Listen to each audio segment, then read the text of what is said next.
Yes, sir. Good morning, everybody. I'm Bob Indy. I'm going to chair today just because State O'Grady Board President is dialing in, but he is on the link, as you will note.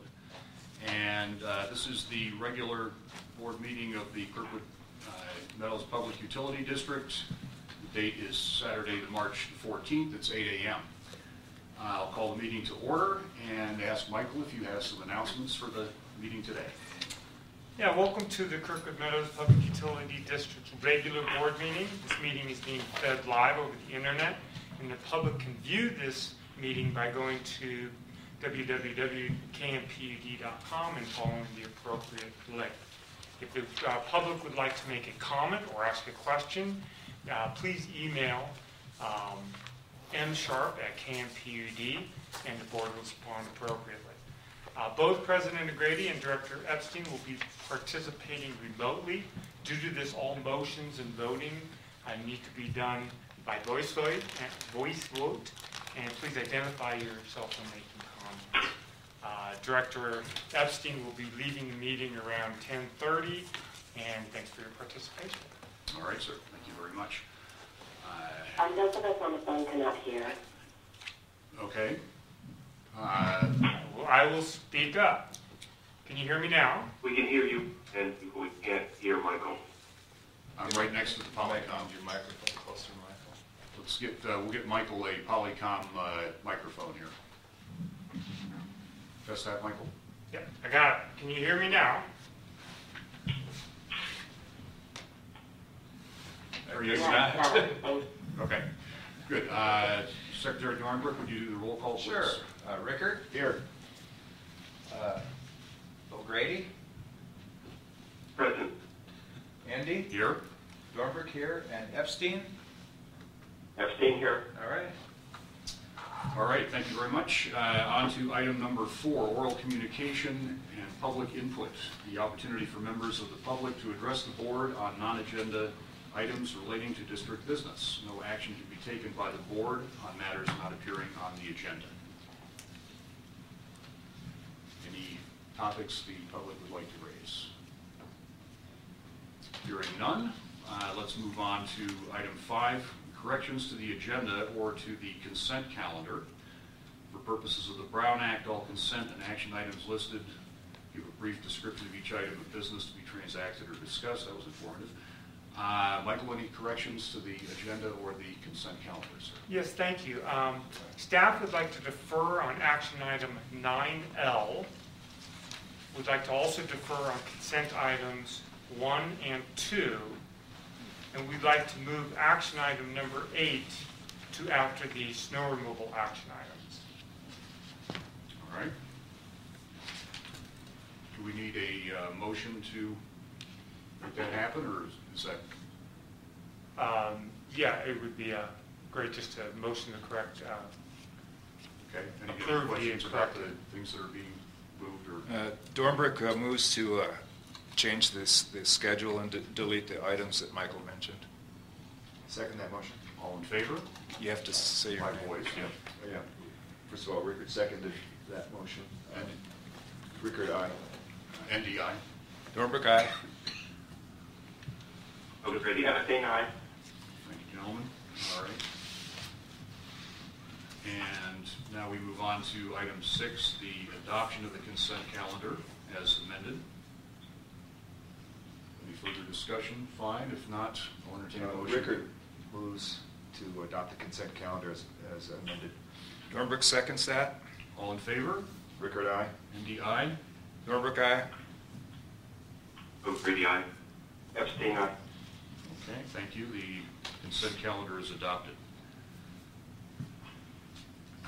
Let's see, item number 7, consent for items brought forward separately. There are none, so that's not relevant. Number 8 has been moved down the agenda, so we'll skip over that one and move on to number 9, new and unfinished business and action items. The first item then is the public hearing on the possible revision of snow removal services to a property-related service. And Michael, if you would be kind enough to tee this up for us. Sure. Well, welcome to the district's public hearing on a proposal to revise snow removal services to a property-related service. The order of events is that staff will make a presentation on the proposal. Then there'll be board discussion, or an opportunity for board discussion. Then we'll actually open the public hearing. Public comments will come in three forms. First, members of the community that are here in person will be asked to give any comments. We'll ask to identify yourself if you choose to come up to the podium to make any comments. 3-minute comments at first. A couple of questions: what do you like or dislike about the proposal, and what direction would you advise the district to pursue? So first, the audience in Kirkwood will be asked to make comments. Then anyone on the line in telecommunications audience will be asked to make comments. And then we'll ask Jill if there's any comments from the online participants. Once we've heard all comments, and we'll have several go-arounds so you can make sure that all of your comments are heard, the board will actually close the public hearing. Then it'll go back to board discussion. Staff will make a recommendation for future action, and the board will actually make a determination of what that action would be. Michael, I'd just like to clarify that this is a public hearing essentially to get thoughts from the public. This is not the public hearing at which protests are heard and so on. Is that right? That is absolutely correct. It's to determine an informational public hearing. That's correct.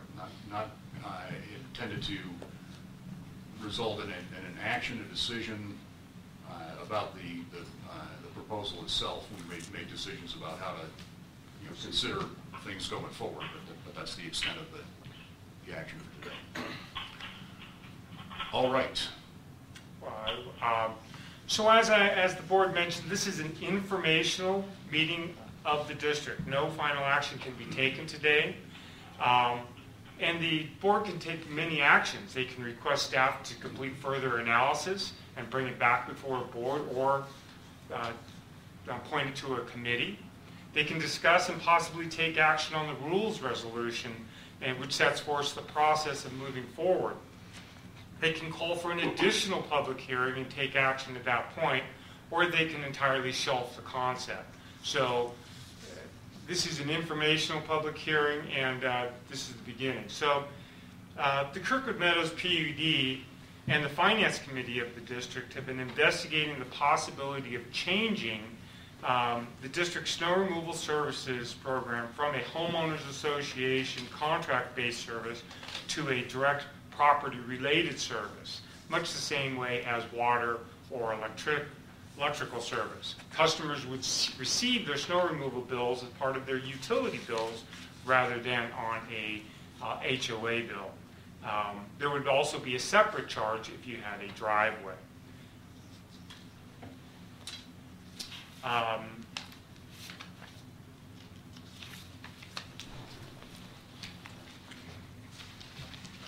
This study derived from an efficiency study on how the district might be able to reduce costs in providing services. It actually began in planning and then was shifted to finance because it was more of a dollar thing. So this began as an efficiency study, and for snow removal, the approach was the economics of scale on a community level.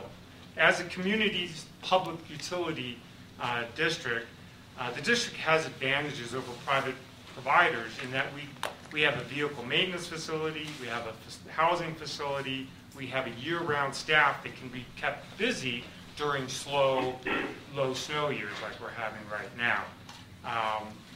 And we're not for-profit. We're not a for-profit structure.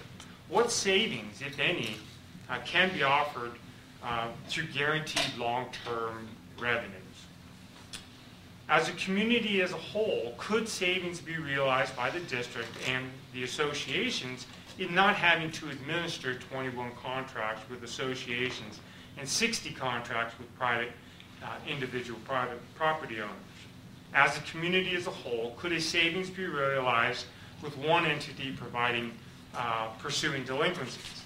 And as a community as a whole, could savings be realized through snow removal route changes not being impacted by other providers, berming areas, as we all have seen in the past? An additional advantage of this change would be the ability for the district's board to make long-term plans and investments with the knowledge of a continuous revenue stream. The objectives developed by the Finance Committee for converting snow removal from an annual contract to a standard service are to maintain a consistent level of quality through the ability to do multi-year planning, to reduce overhead for both customers and the district through elimination of annual contracts, and to apply any savings to reduce current rates. The district has been providing snow removal services to the community for the past 12 years.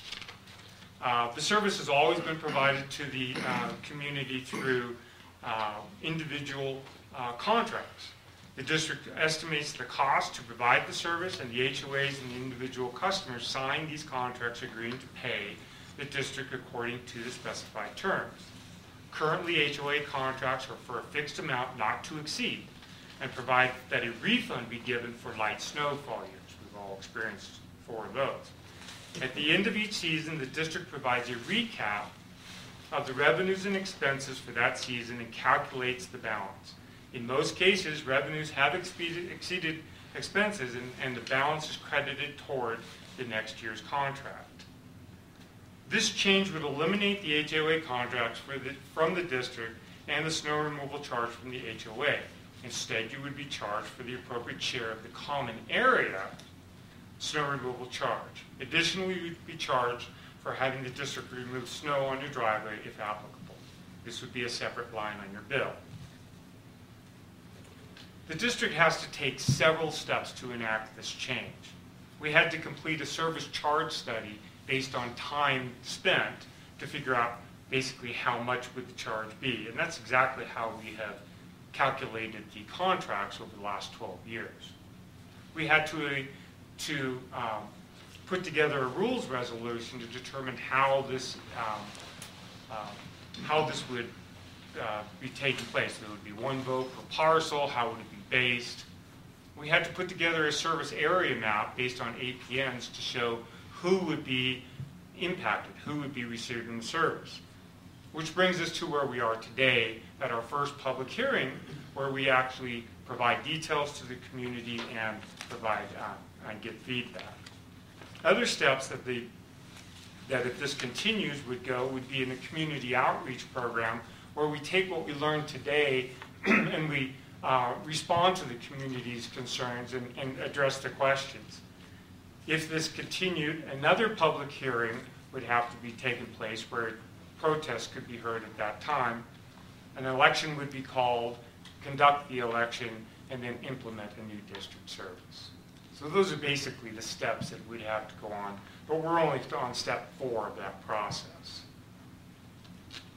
As mentioned, there could be a possible savings realized by the district and HOAs not having to administer HOA contracts and the driveway contracts. This administrative savings would be calculated in the snow removal charge for all participants. There are also savings that could be through efficiencies, as previously mentioned. This slide shows the impact of potential savings considering the administrative savings and a 10% discount due to efficiency advantages in routes, duplications of efforts, collections, etc. to the district. This is on a member. This slide shows the same information on a contract basis. State law regulates new district property-related services. A service charge, if this was enacted, a service charge for snow removal could not exceed the funds required to provide the service. The service charge revenue cannot be used for any other purpose than for funding the cost of providing the service. And the annual amount of this service charge cannot exceed the proportional cost of the services attributable to that property. So we've received many comments on this action. And I'll just go through them. In fact, we have made copies of the written comments that we've received, and we're going to pass those out to the people here now. And the board has received those via email already. So most of these comments are summarized in my report, but the full body is in the information that's being sent out.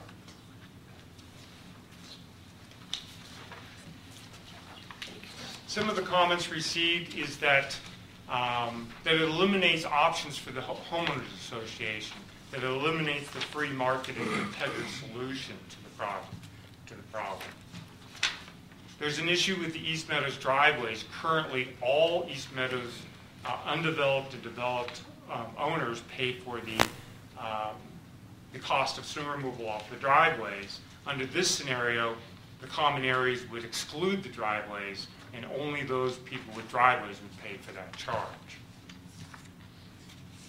The credit for low snow years based on board action, that's actually both ways. That actually, the board approves any credits through the HOA contracts, but the comment was that under this scenario, if there was a credit, under this scenario, it would be still a looking back scenario where after the end of a season, the board would, currently the board looks at the profit and loss, and actually any revenues over expenses are credited to the contracts for the next year.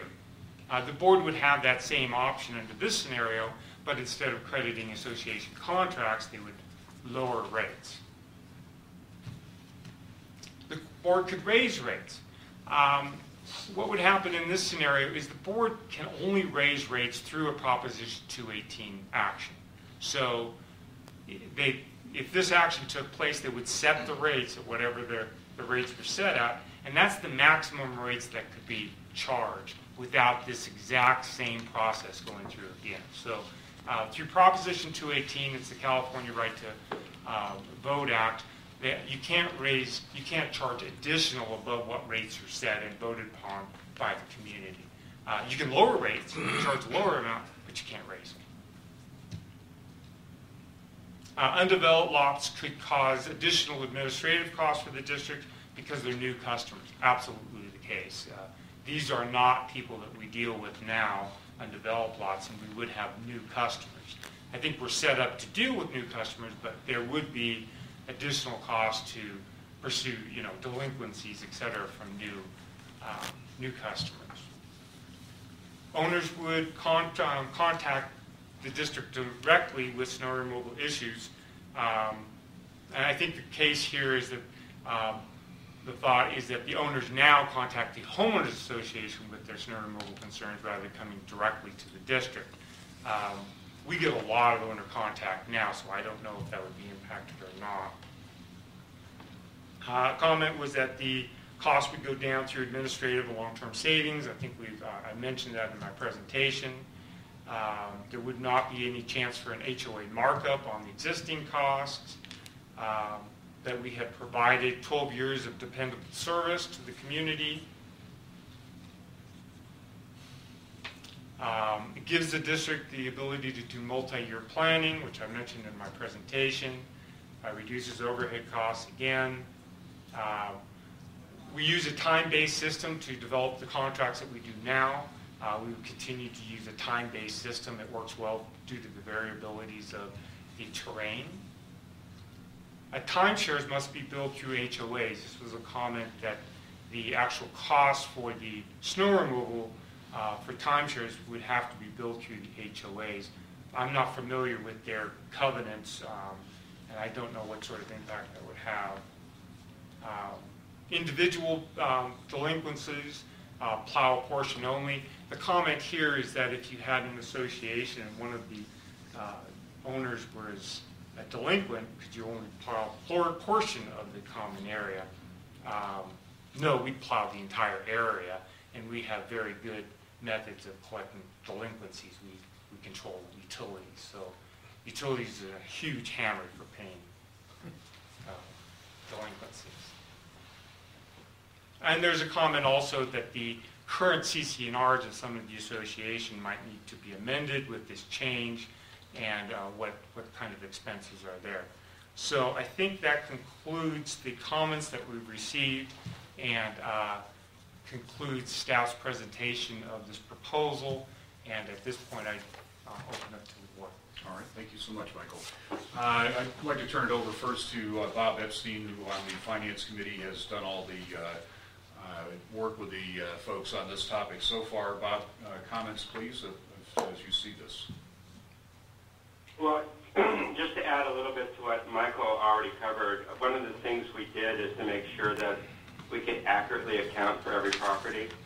So we have already built systems that take every single registered property in Alpine County and Amador County, and then figured out for every single one which ones benefit from common area snow removal, which ones don't, which ones currently have contracts and don't. We categorized all of those, took all of the pricing information, and we were able to, for our customers who have created online accounts, and I would encourage everybody to do that, we're then able to send them an email that says, this is exactly what you're currently paying. This is what you would pay if this change happened. So one of the things we did is to make sure that if we decided to put this to a vote, and the property owners, and I just want to emphasize that this is not a district decision, every single property that would be affected would have one vote, and we would do a vote by mail, and the majority of the respondents' decision would determine it. But we wanted to make sure we had the ability to manage all of that, and I'm very comfortable that we do.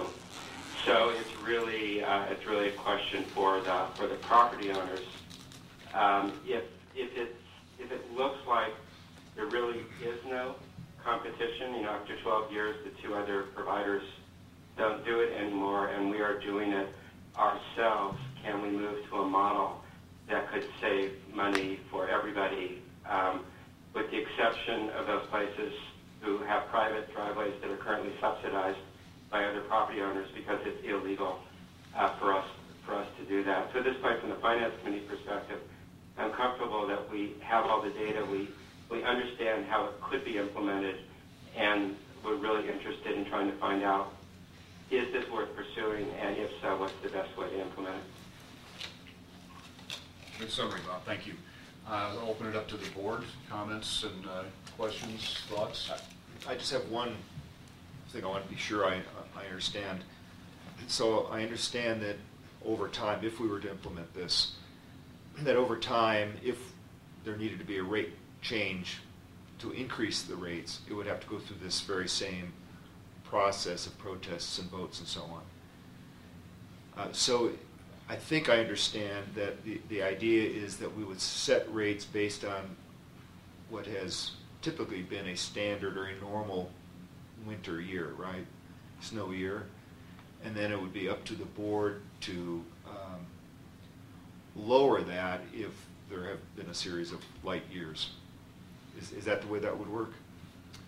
I think the conversation now and the information that I presented, that the district would actually set rates given a expectation of administrative savings and efficiency savings, which would actually lower the rates, the base rates at the beginning. But the base rate would be based on a normal year. Yes, absolutely. Okay. So we wouldn't base it on a light snow year and then have to come back after a normal year and go through this process. Absolutely. Instead, we'd go the other direction. Okay. So I'd like to ask you a question about the accounting for this business. Now, one of the things I think is comforting to me as we consider this is that the accounting for snow removal is completely compartmentalized. It's a separate entity within KMPUD. Every dollar that's brought in as revenue or spent by the business is completely clear and transparent, which is a good thing. Could you talk a little bit about what basis you've run the business on in terms of accumulating anything over and above the costs that you've incurred, i.e., are you creating reserves? Are you planning for future capital purchases as they are deemed necessary? What besides just an inflow-outflow kind of logic is there to running the overall business? Yeah, thank you. So Part of the charge that we charge the homeowners association in contracts currently includes a depreciation or a reserve expense, and we put that into a separate account for those expenses to replace tracklesses and other machinery that we have. So the community, those participants, actually own a portion of that reserve, so that when our next need, the trackless, say, like the RPM blower, which we bought a couple years ago, when we have a need, we can either fund those directly or have the funds available to take out a loan. Thank you. Peter, any thoughts, questions? I guess, how do you predict fuel prices? That's probably the biggest variable, fuel consumption and fuel prices. Do you factor that in? We don't have a rate stabilization or an inflation. We just take current market prices. It's a really good point, but we don't actually anticipate diesel rate increases in the future. Right now, we feel that we're pretty stable on that. It's not anywhere near as volatile as you and I have seen in the past. Right. So the answer is no. So the answer is no. We do current rates, and then, well, for expenses on an overall basis, we include an inflation factor. So diesel and any other expenses has an inflation factor. But by the restrictions of Proposition 218, you can't build in a cost of living increment or fuel price. Can you, or can you? Yes, you can. So our Go a microphone, please. Oh, I'm sorry. Just this microphone. Here it is. I was talking about asking about a cost of living built into the rate, a cost of living, because of Proposition 218 is so restrictive. I was wondering if you're allowed to do that. Can you hear that? Did you hear that, Bob? Yes, that's great.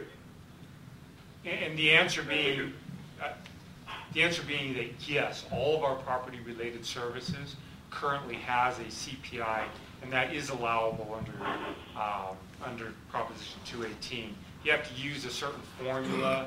It's based on the average cities or something like that as far as the CPI increase. Okay.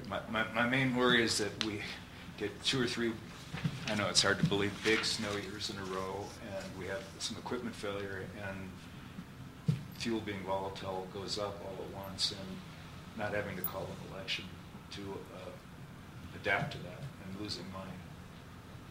Yeah, so if that scenario happened, and it's a really good point, if you had a big snow year and you had to, you felt that you needed to raise rates, the only way you could raise rates over those sold is to call an election.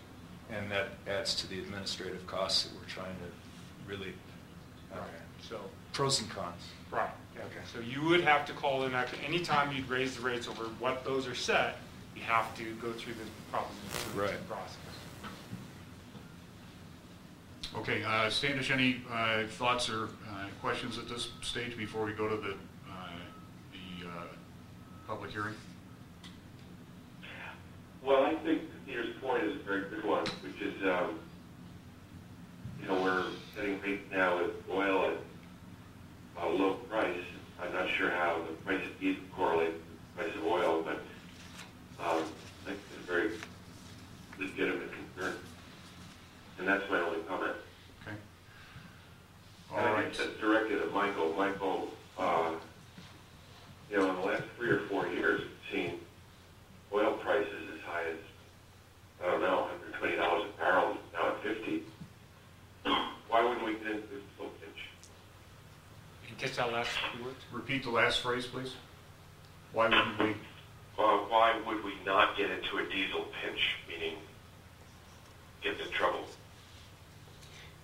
Well, I guess an answer to that is that we would have to set the rates at the beginning of this if we wanted to avoid an election at a cost where we felt that we could, reasonably absorb reasonable increases. And if we couldn't, then we'd have to call an election to raise rates under this scenario. So I guess hypothetically, you could set the rates high enough and just count on giving a refund every year. Exactly. That would be the way to plan for that. Right. if you can plan for anything. Michael, can I ask a follow-up question to that? Of our total cost, what percent, I assume it's primarily labor and diesel, and I'm just wondering how much is diesel of the total cost? I don't know that off the top of my head, but I don't think it's a huge number as far as the total. It's about a $500,000 business. Yeah, I don't know off the top of my head. But we can look Okay, at... maybe that's one thing we could follow up. Because my impression, I don't have the data in front of me either, is labor is the main component, and then depreciation. Although I agree that a spike in diesel would affect us, it's not like electricity where it was the dominant cost. Right, Bob. We'll have that information within the next 5 minutes. Okay. All right, board having had their opportunity for initial comments and questions, I think it's time to open the public hearing. Does that require a motion, or is that just, I say the public hearing is now open? Public hearing, you say now, the public hearing now open at 8:31. Public hearing is now open at 8:31. Michael, you said the ground rules earlier, but basically we're looking for people to step up to make a brief statement of their views in this area, and that is now available for the folks in the room. All right. Judy, please. And the people on the phone are actually going to have to hear you through that microphone, which is a little awkward. I apologize. It's hard to figure out how to do all this. We're so well. Judy Flynn, KMA. Are you hearing okay on the phone as Judy speaks? No. Maybe I'll just... Eric, why don't you move over and just let her sit in her chair? Okay. That's a good idea.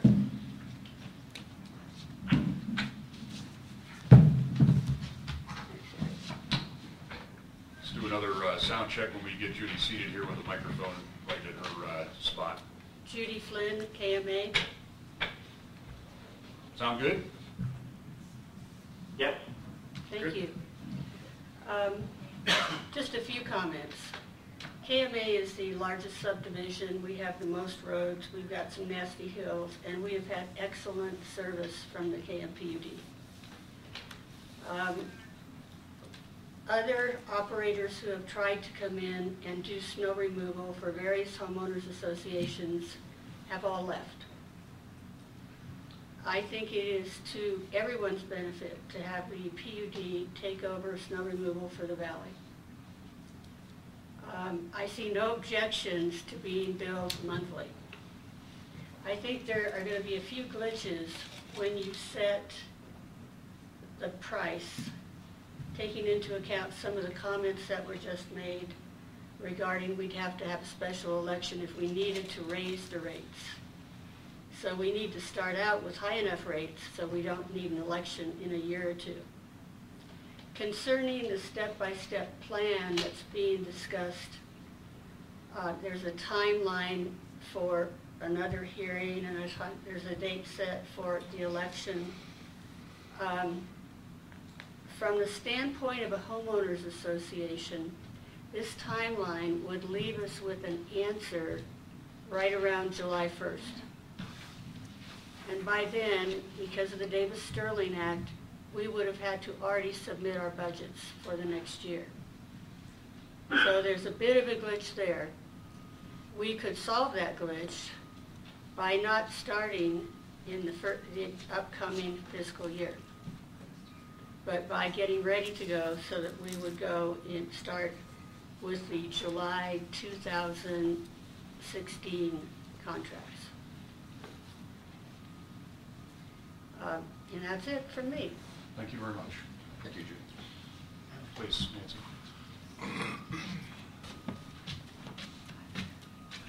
Hot seat.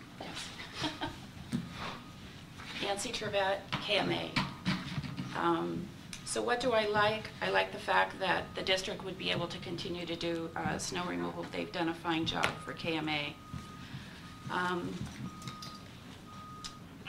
What I don't like is still there's some uncertainty, some unanswered questions that I think need to be smoothed out before to help the process, to help educate the community. I like the idea that the administrative expense, there's a savings that could be passed on, but in light of the conversation that just happened between the board and the slide that Michael showed, I'm confused again. And I don't think that bodes well for the community. I echo what Judy said regarding the Davis-Sterling Act and the fact that KMA has to adopt its budget. It does it every April so that we can meet the requirements of notification to our homeowners.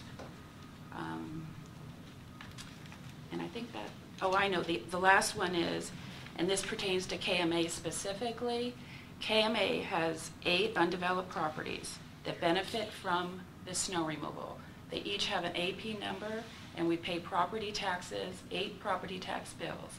And I think, again, that's and it's not just like chicken feathers or one of the parking pads.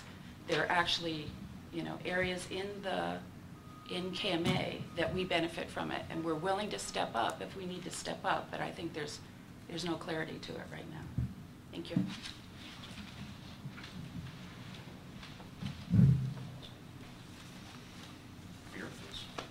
I'll just hopefully get this microphone over Think here. you need to, oh, okay, fine. We can't hear anymore. Yeah, we'll get It's Peter here, the microphone. right. Peter Fortune. Can I ask Nancy a question? Please. Yeah, let's do The that. 8 properties, is it unclear whether they're in or out of the snow removal district? Is that the question?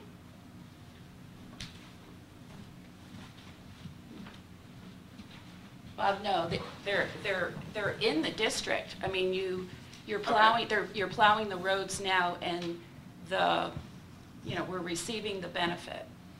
And like I said, it's not just chicken feathers, and it's not necessarily parking pads. We have undeveloped property to which we receive benefit from. But these are developable lots, they're buildable lots. Probably not. Few. So it sounds like some devil's in the details kind of stuff here. We've got to really understand what's going on with those 8 properties. And Correct. You're referring to what's called common areas, is that correct? Or not? Is it something else? No, it's not just the common area. So like chicken feathers you would probably consider it a parking pad or a common area. Some of the parking pads up on Fremont could be our parking pads. Because people have built driveways on some of the common areas, right? Right, So this right. is These are- property that the association owns and could do whatever they. Yeah, we could decide Yeah. to sell them, develop Okay. them, yeah. Okay, Peter. I don't have, at least at this point, a strong opinion as to how this makes sense, although I think it probably does.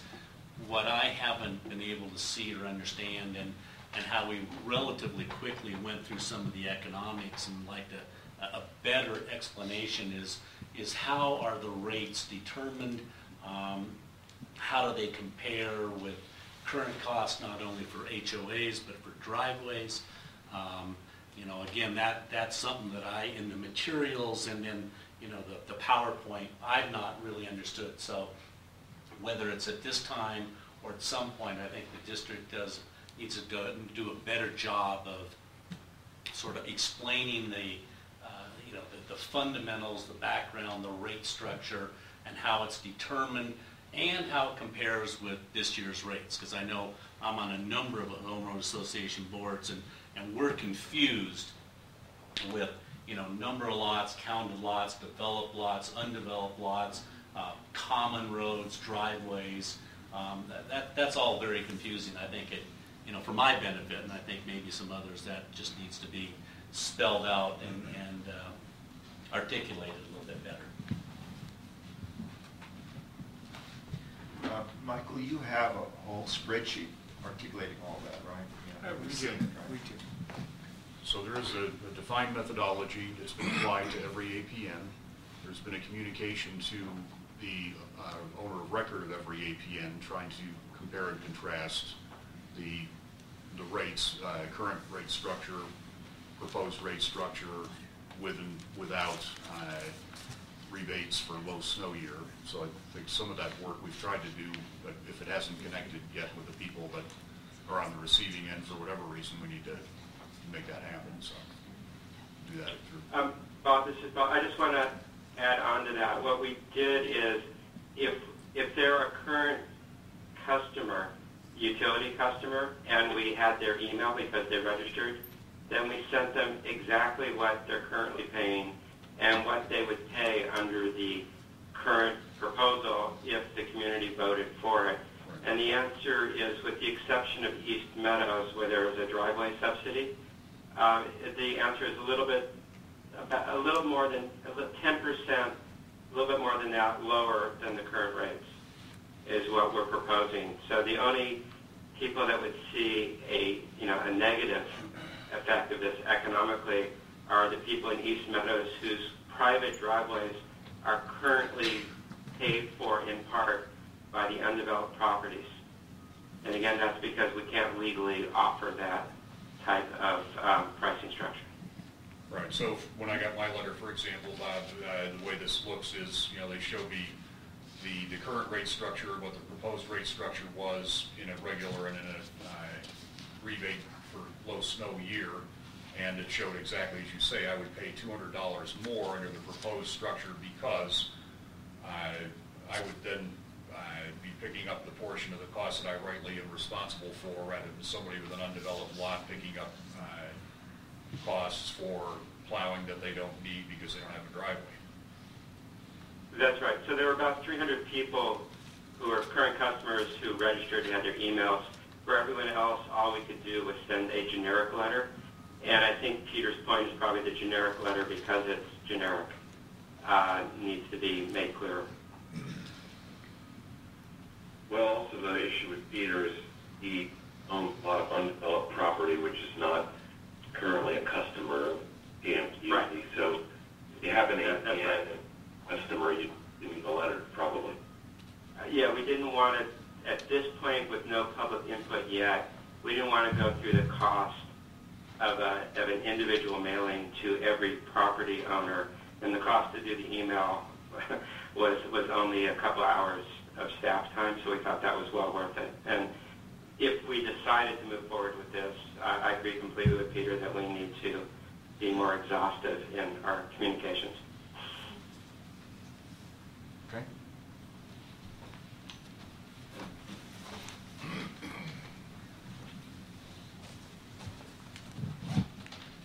That's Gary Gallagher, KMA. I'm not sure that the email went to everybody you think it did.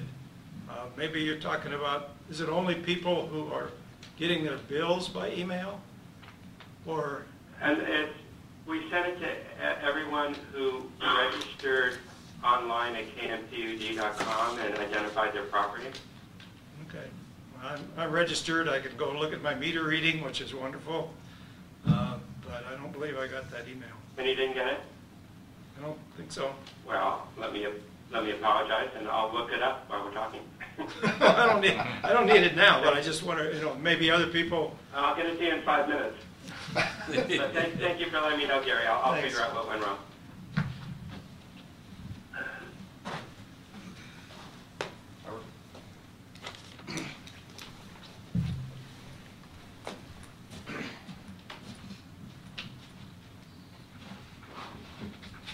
Howard Hoffman, Yarrow Place in KMA. And first of all, I'd like to thank the district, both the board and the staff, for the great job you've done in snow removal since you've taken it over. I remember the old days, and it's quite a lot better. And in terms of administration, I also would like to thank the district for the way it's consolidated our bills and made it a lot easier for us. It's painful paying the expensive utilities at Kirkwood, but at least it's all in one place and you get hit with it at one time. And I guess this is the biggest single expense for our homeowners association, and probably most of them. I think it does make a lot of sense, so I really do appreciate the initiative you've shown in looking for ways to save us some money on our utilities. And I think this is a great idea, and I understand there's always some details that have to be worked out, and I hope that you can work those out to everybody's satisfaction, because I think this is a great idea. Is anyone else in the room? Judy? Second round? Very brief. I Okay. keep forgetting to ask this one question. Just one more thing, is this a Columbo moment here? Judy Flynn, KMA. My question has to do with how will you calculate the cost per driveway? Is it one cost is the same for every single driveway, or are you going to actually go out into East Meadows and calculate how much time it takes to do driveway A, driveway B, driveway C, D, E, and F? Because this is going to take quite a bit of time. So how are we doing this? Excellent question. So as you know, currently on driveways, we have a set price or a standard price of $750. And then we go out and take a look at it, and if it meets that standard price, that's the charge. If it's larger or longer, we increase the price. For East Meadows right now, we're just using that standard price for all of their driveways. But you're right, there's some driveways that would need more. And I think that it would behoove staff to go out there and take a look at each driveway and make sure that it's custom to the needs of the district, so we represent the community well. So most definitely it would be individualized based on the variety of terrain. Thank you. All right, any other in-room input? Hearing none, yeah, go Can I ahead. ask one clarification on the last question? Michael, looking at the 60 private driveway contracts, they fall into different price categories based on our actual measurements, et cetera. But for East Meadows, since they're all done currently in one contract, we just came up with what the actual amount is charged on average per driveway. Is that correct? That is correct. So there's some possibility that for East Meadows there may be some huge driveways and some tiny ones, but right at the moment, because we had no other data, those are all flat rate. But all the other 60 driveways are based on measurement. That is correct. I'm just trying to clarify if that's correct, and maybe that helps Judy with her question. Well, it would be a little inelegant if we went back to East Meadows at some point and started putting adders on driveways after we had been through, some steps on this process, maybe have it fully implemented, and then decided we wanted to do something different in East Meadows. I would certainly say we should be as ahead of that as possible, so that we're painting the complete picture for each HOA, East Meadows driveways included, so there's no surprises. Yeah, I agree in that. I was just trying to identify where we currently stand on this question. Yeah. Okay. Another in-room comment, please.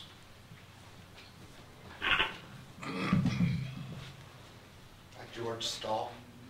My question is, let's say down the road an HOA decides that they no longer want this service provided by the KMPUD. Is there a way to opt out? I just want to make sure we're covering both sides. There is an opt-out process. Michael, I think you can describe that best. Sure. So right now it's a homeowner-related service, and if a homeowner association doesn't want to sign, they don't sign, and they can go with an alternate service. Under a property-related service, there is no opt-out. This is like a water service, a wastewater service. So if the community at large wants to opt out, and it would be based on a board decision or through the same initiative process that we're going through now. So it is a property-related service, and it's the entire community would be voting on. So the opt-out is at the community level. If I'm an individual homeowner with a private driveway, can I opt out of having my driveway plowed if I choose? Yes, but the common areas are community level. So on an HOA, let's say that the HOA 2-3 years down the road, say there's another provider that comes into the valley, offers the service at a reduced cost. The HOA would have an option. No.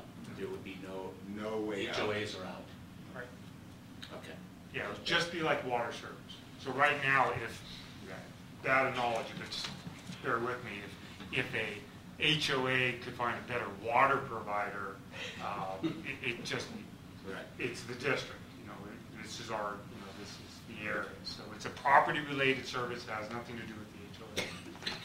Thank you. So this cost question, I just want to give you a personal perspective, because of course we're all members of this community. We all are concerned about how things happen and what cost structures are in place. I'm as concerned as anybody else.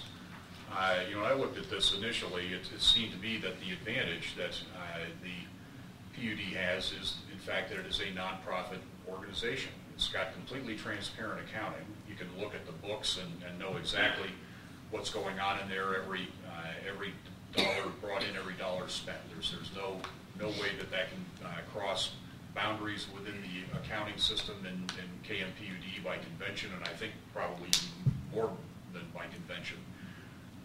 So we're operating at effectively the lowest ongoing cost that any provider can, if you assume that we are as efficient as any other provider. Now, assuming for a moment that we are as efficient as anybody else who could come in here, we're always going to have a cost advantage because we don't have to generate a profit, and the other suitors for the business always do have to generate a profit. That's got to be worth rock bottom minimum 10% pre-tax difference in the cost structures.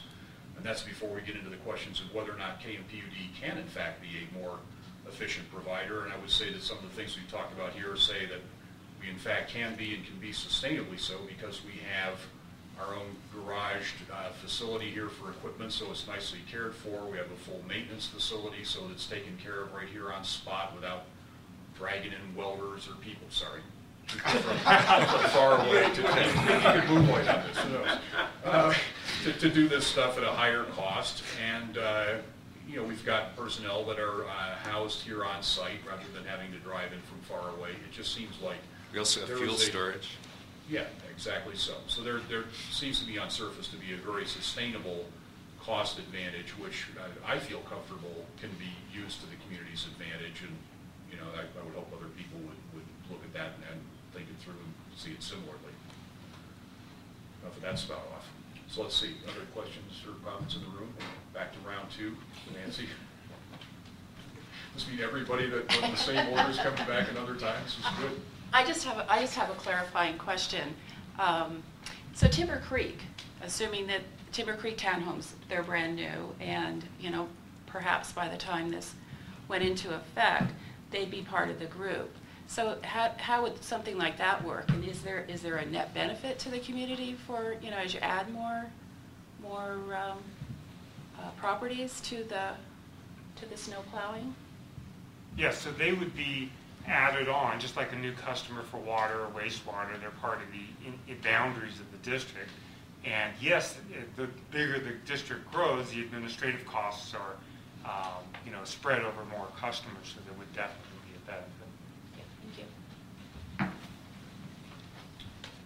So Michael, to Nancy's point, how would you determine the rates for Timber Creek or, you know, Martin Point, something like that? I think they would have to be calculated and then brought to the board for approval. Just like not as simple as a water or wastewater, but you know, similar to any, you know, variable rate commercial activity where the flow has to be determined, similar to that. But the rate would have to be calculated based on the common areas and the time estimate of doing the. Would that be subject to Prop 218 process? No, I do not believe so. I can check into that. It's a good question. It is a good question, because it is a new rate, right? There's not one standard rate for every area of Kirkwood. Right. It's tailored to their roads and so on. So that's an interesting question. But it's time-based, right? So the Well, I know. it seemed like the methodology, you know, if we adopted a methodology, that methodology would have to be applied exactly the same way to a new property as it was being applied to all existing properties. It couldn't possibly be the other. No, I think the methodology, you're right. What I'm wondering, though, is it's essentially a new rate that's established, and since this is under the 218 process, would we have to go through this same process, at least for that group of people, if not for the entire community again? Better That's check what I that don't know. out. I don't believe you'd have to go through Proposition 218, but there is a process for setting a new rate, and we'll bring that back. Okay, any other input from the room? Hearing none, let's... I have one. No, Bob? Yeah. Just before we move on to the next, We're just going to bring on people for Gary. Yeah, go ahead. Yeah. I just want to close out one question that Gary raised. I resent a copy of his email. Okay, appreciate that. I'm sure Gary does too. He's smiling. But the question is... He should look and, yeah, we'll try to figure out why. Yeah, exactly. What happened. Yeah. Okay. Thanks, sir. Now we're ready for, I think, input from folks who are on the phone. Anyone there who'd like to check in to make a public comment?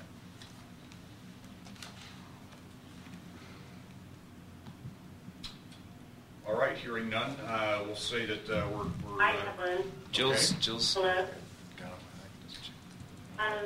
My question is, did the committee review the potential of having long-term contracts with the HOAs and rather than with individuals? So keep having things the way they are today, except that the contracts were, extremely long-term, maybe 10 years or 5 years, so that there wasn't this, I guess the inefficiency is the constant renegotiation of the contracts. So, Bob Endy here, I'll comment on that. I know at the Planning Committee, maybe 18 months or so ago, we did talk about the possibility of long-term contracts. We didn't come up with anything very satisfying in terms of ideas, and after a while we decided to shelve it.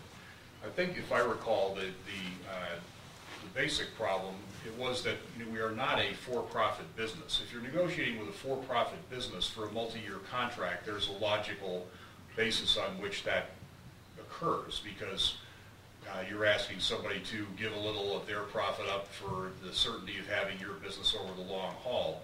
And that logic, in my mind, doesn't apply very clearly to the situation at hand, because we're a nonprofit organization and we're always passing back to the community any overages collected.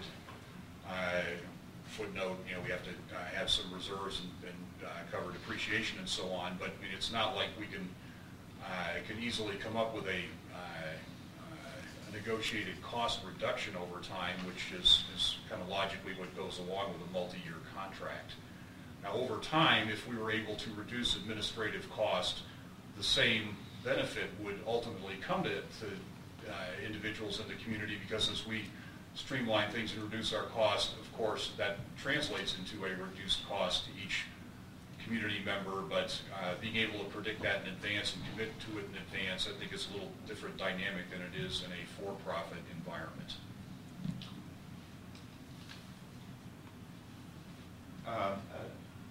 This is, for the person on the phone, this is Eric. This is a really, to me, it's a very interesting question. It actually got me, one of the emails that came from a neighbor of ours really got me thinking about this. The email implied that we were possibly taking this action to resolve cash flow issues that the district was having. It's actually the exact opposite. And I like this question that was just asked, and that's something I think we need to continue to consider as we go through this process, because I do think that a contract basis longer than 1 year might actually give the district more flexibility to respond to the realities of what's happening in the world, whether it's diesel prices or snowfall or additional HOAs or whatever. And I actually think that financially it might be a better thing for the district. It may not be a better thing for individual homeowners. I don't know. It's not. The answer to me is not crystal clear. So I think it's a very good question. It's something that should still be discussed a bit more.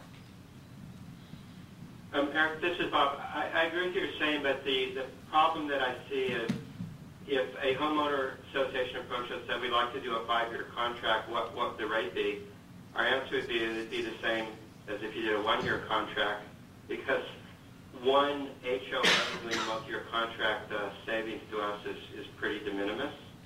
And we can't give them a discount unless we actually have savings specifically related to that HOA, because we cannot legally have one customer subsidize another one. So I think it probably benefits the district, but I don't know that it helps any HOA or any customer. The benefit of everybody in is we know the total amount of coverage we need to do, and we can plan accordingly. I think that it would be, I mean, I would ask Michael to check with our attorney, but I think that if we were to continue on a contract basis, I do not think we're bound to price by what our costs are. I think we could build in a margin to build up reserves, to cover risks, to cover the risk of another provider coming in and taking away a contract, et cetera. I think we could set the contracts any way we wish, because it's simply a contract, and HOAs would have a choice. Yeah, we could certainly make them more expensive. Yeah, that's what I make them below our, but to make them below our costs. No, because one of the emails suggested a 10 or 15% discount, and we can't do that unless there's an actual savings resulting from that specific contract. No, that's and true. It seems unlikely. That's true. So anyway, this is follow up to the question. Any discount. I was just recommending removing the inefficiency of negotiating contracts on an And I agree with that. That's a good thing to consider if, as an alternative. Okay, thank you, Jill. Are there other folks dialed in who would like to comment?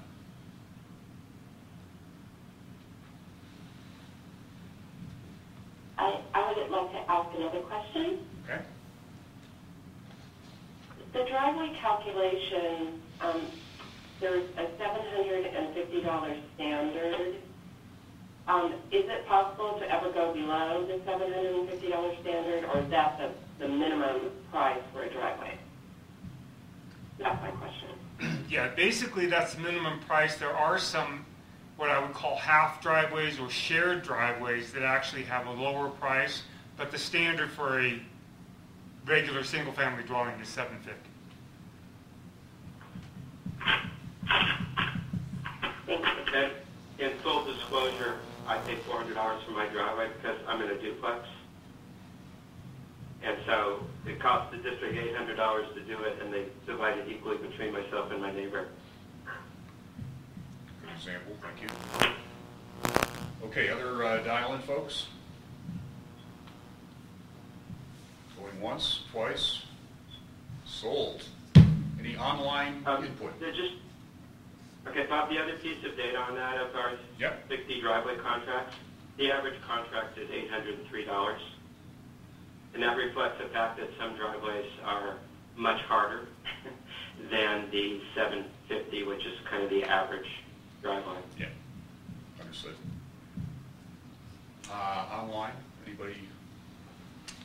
We have received an online comment, and the comment was, I encourage the district to move forward with the changes to the property removal service as a property-related service.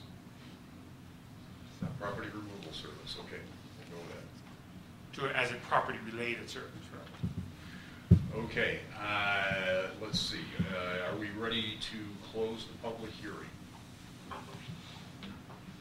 All right, I declare the public hearing is now closed. We'll bring it back to the board for any discussion before we hear staff recommendation. I think, did Joe come back with an answer to the diesel question? Yeah, so due to the low snow year, diesel costs for last fiscal year were only 4% of the total operating costs, so they were very low. I think typically on a 2010-11 year, that cost could double or triple, but due to the low snow year, they're only 4%. So that was a question on how much do we spend on diesel. So do the figures, I think this is a Bob Epstein question, do the figures that we have at this point calculated and communicated to some parts of the community, it sounds like we've done a bunch of communications, but not 100% for reasons you described, But the figures that we have talked up with individual property owners, do those, in our view, account for the full cost of the business? This kind of goes back to this Prop 218 thing. Have the rates been set at a level where we're confident that they will elegantly absorb variations in the business and capital requirements and reserve requirements, et cetera, et cetera? So we're thinking that the figures that we have so far generated reflect our best thinking as to the overall business realities. I think that's a question for you, Bob. I hope I came through as a question. Well, I would first defer to Michael, since his team did the analysis, so all I did was data entry. Yes, so to answer it, yes, most definitely. These are set on, the rates are what we set out to as contracts this year without any credit. So these are what we feel that we can do based on time on tracking and costs that have been incurred, not 4% costs, but a regular winter, what our cost would be. Okay. All right. Now, the proposal is we subtracted from this current year's rates, we subtracted our estimated costs for contract administration that would be eliminated. I think we more or less assume that our operating costs would be pretty much similar to what we already have, so there wouldn't be any increase. That was at least questioned today and something we should verify. And then on top of that, we did an estimate that we could be 10% more efficient by being able to do long-term planning, being able to do route optimization. And that 10% is only an estimate, but it's something we believe we should be attained. So in some sense, we're challenging ourselves to be 10% more efficient than we currently are if we know we have the whole valley. Michael, would you say that's fair? Or? Yes, sir. Okay. Okay. Nancy? So, maybe we're wrong and it's 8%. And if that happened, and this were at a loss, then it would be like other services we have at a loss. We would have to use property taxes that year to cover the loss. But our goal would be to have it be break even and be close. Well, given that property taxes are fully applied at this point to other things, I don't know that I see that logic. It would seem to me that if you found Go ahead. They're not fully applied. Okay. And when we look at the next 5-year budget,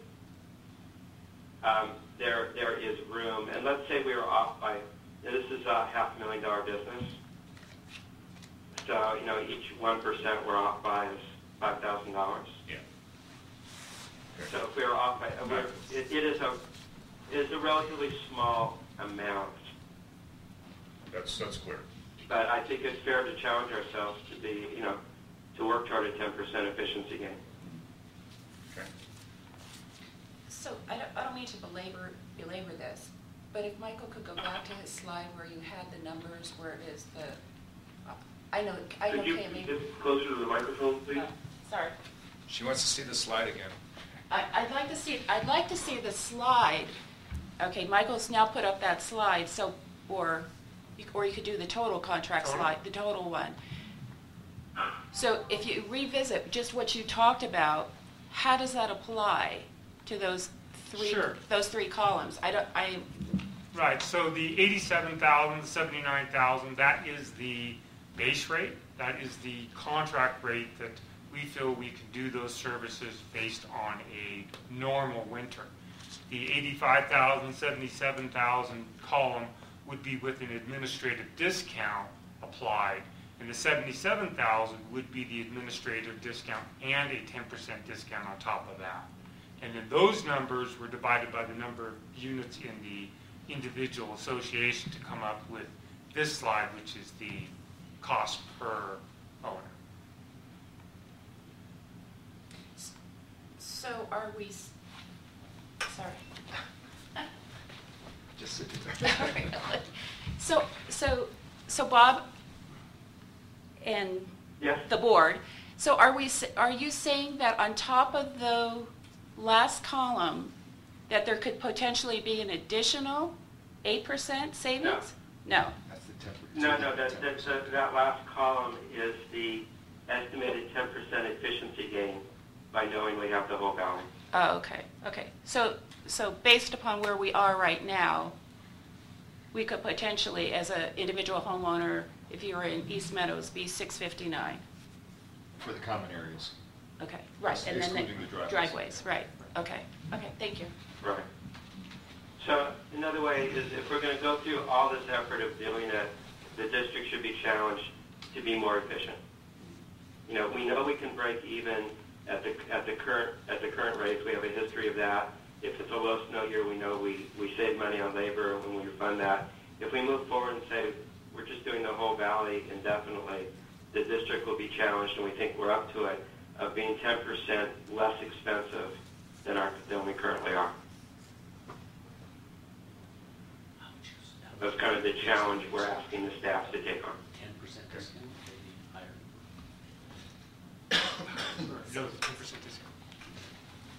You might mention that, 'cause I was confused. So Michael, could you go back to the total slide? So for KMA right now, the 69, I understand 79,000 is the base contract rate. And currently we pay roughly 69,000 and some change this year because we got the credit from last year. So in my mind, my simple math says low snow year this year, we should be getting, it should be less than the 69,000. Oh, that's right. No, I think that the answer to that is this is all for a normal year. And so it would be up to the board each year to establish whether we can come down. We can't go up, Right. but we could come down to reflect, the savings and so on that have accrued because it was a low snow year. Okay. But it would be up to it would be a normal board process to do that rather than a vote and all that stuff. Right. And just to clarify, a question I heard is that the rates would actually be set at the 77.69, the discounted rate. That would be, the proposal at this point would be to set the rates at the efficiency model like Bob Epstein mentioned. And then each year the board would consider whether or not we could be less than that. Yes, sir. So that kind of puts us at risk long-term. Well, Is that realistic? Well, see, this is, what are you bringing up? Well, there's a correction mechanism, right? I mean, if we... Well, not if you take you're putting a 10% handicap on the future. Right. But I think what I hear is I'm not comfortable with that. I think that's unrealistic. I mean, you've got all this hypothetical savings. We don't have any competition now. How are you going to, where's this 10% savings coming from? We already know all the associations are here. There's no competition. I don't get it. I think it's over-optimistic. Personally, but Just a question on the the lower rate with the 10% discount.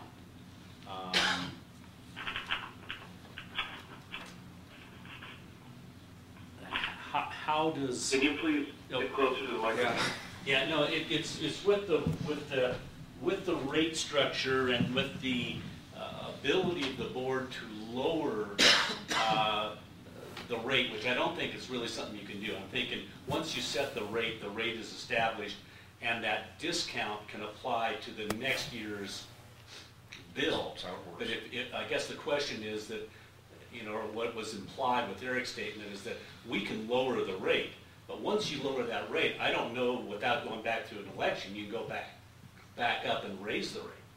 Yeah, no, the baseline rate that's established as the baseline rate through the 218 process that's what we can't change without going through the 218. But on any given year, we can go below that, and on any given year, we can bring that back up to no higher than that baseline rate. Right. But the discount would apply to the next year's, $700 per unit, you have a $100 credit from last year, so this year we're going to Yeah, charge you that. which is But kind the of base what we rate's did. still, that's 700. Correct. Okay. But I guess, to get it clear in my mind, if we set a rate that is unattainably low, to your point, sir, and we find out that we have a shortfall, ultimately, we would be back with the 218 process to do the only thing that we can do, which is to reset the rate higher so that we did not operate the business at an ongoing loss, because we cannot operate it at an ongoing loss. True? Absolutely. It's very important, to Peter's point, once again, to set that rate realistically so you wouldn't have to go through the proposition 218 too many times. So yeah, that's important. And district council actually brought up Peter's point that you need to set that rate at a realistic rate, because once you set it, the only way to raise it is to go through this process. So as I look at this chart, I guess I'm surprised because there are two 10% discounts here. You got to peel these apart for me so I understand it. With a 10% reduction due to overall efficiencies as we can do long-term planning for the business in the entire valley, that makes sense to me. But I guess I'm confused why we've got a 10% and then another 10%. Well, it's not. Well, it's the not, admin discount is not a 10%. It's only $10,000 spread throughout the entire HOA, so it's a very small discount. The 10% discount is actually for the efficiency discount that we've been testing, the route optimization, the long-term planning. That's the 10%, and this is just a number that's that's in the proposal at this point. Okay, so it's less than 2%. The fraction of the first column. The admin is very, we estimate, once again, staff estimated a admin savings of $10,000, which is spread over all 700, 800 customers. Okay. So that admin savings is not the, sorry. Get your own microphone. So that admin savings, that $10,000 isn't the 11% of the G&A amount that is in spread that every HOA snow removal person now has. It's a portion of that. Okay.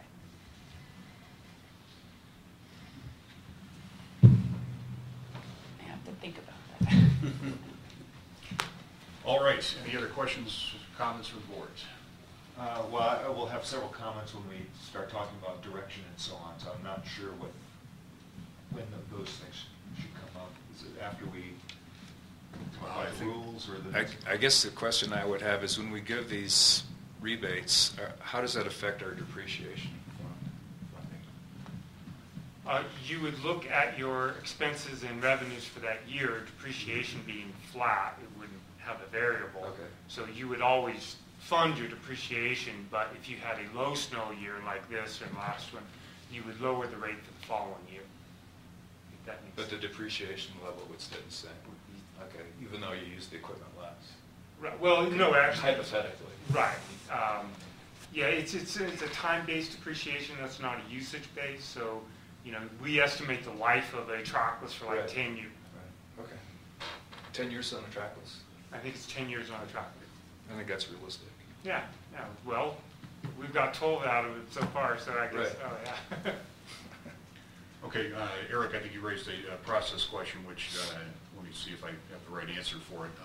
I think what we've done is board discussion, which precedes a staff recommendation, after which we can have discussion about what we're going to set as a direction from here forward. So, Michael, over to you, please, for staff recommendation.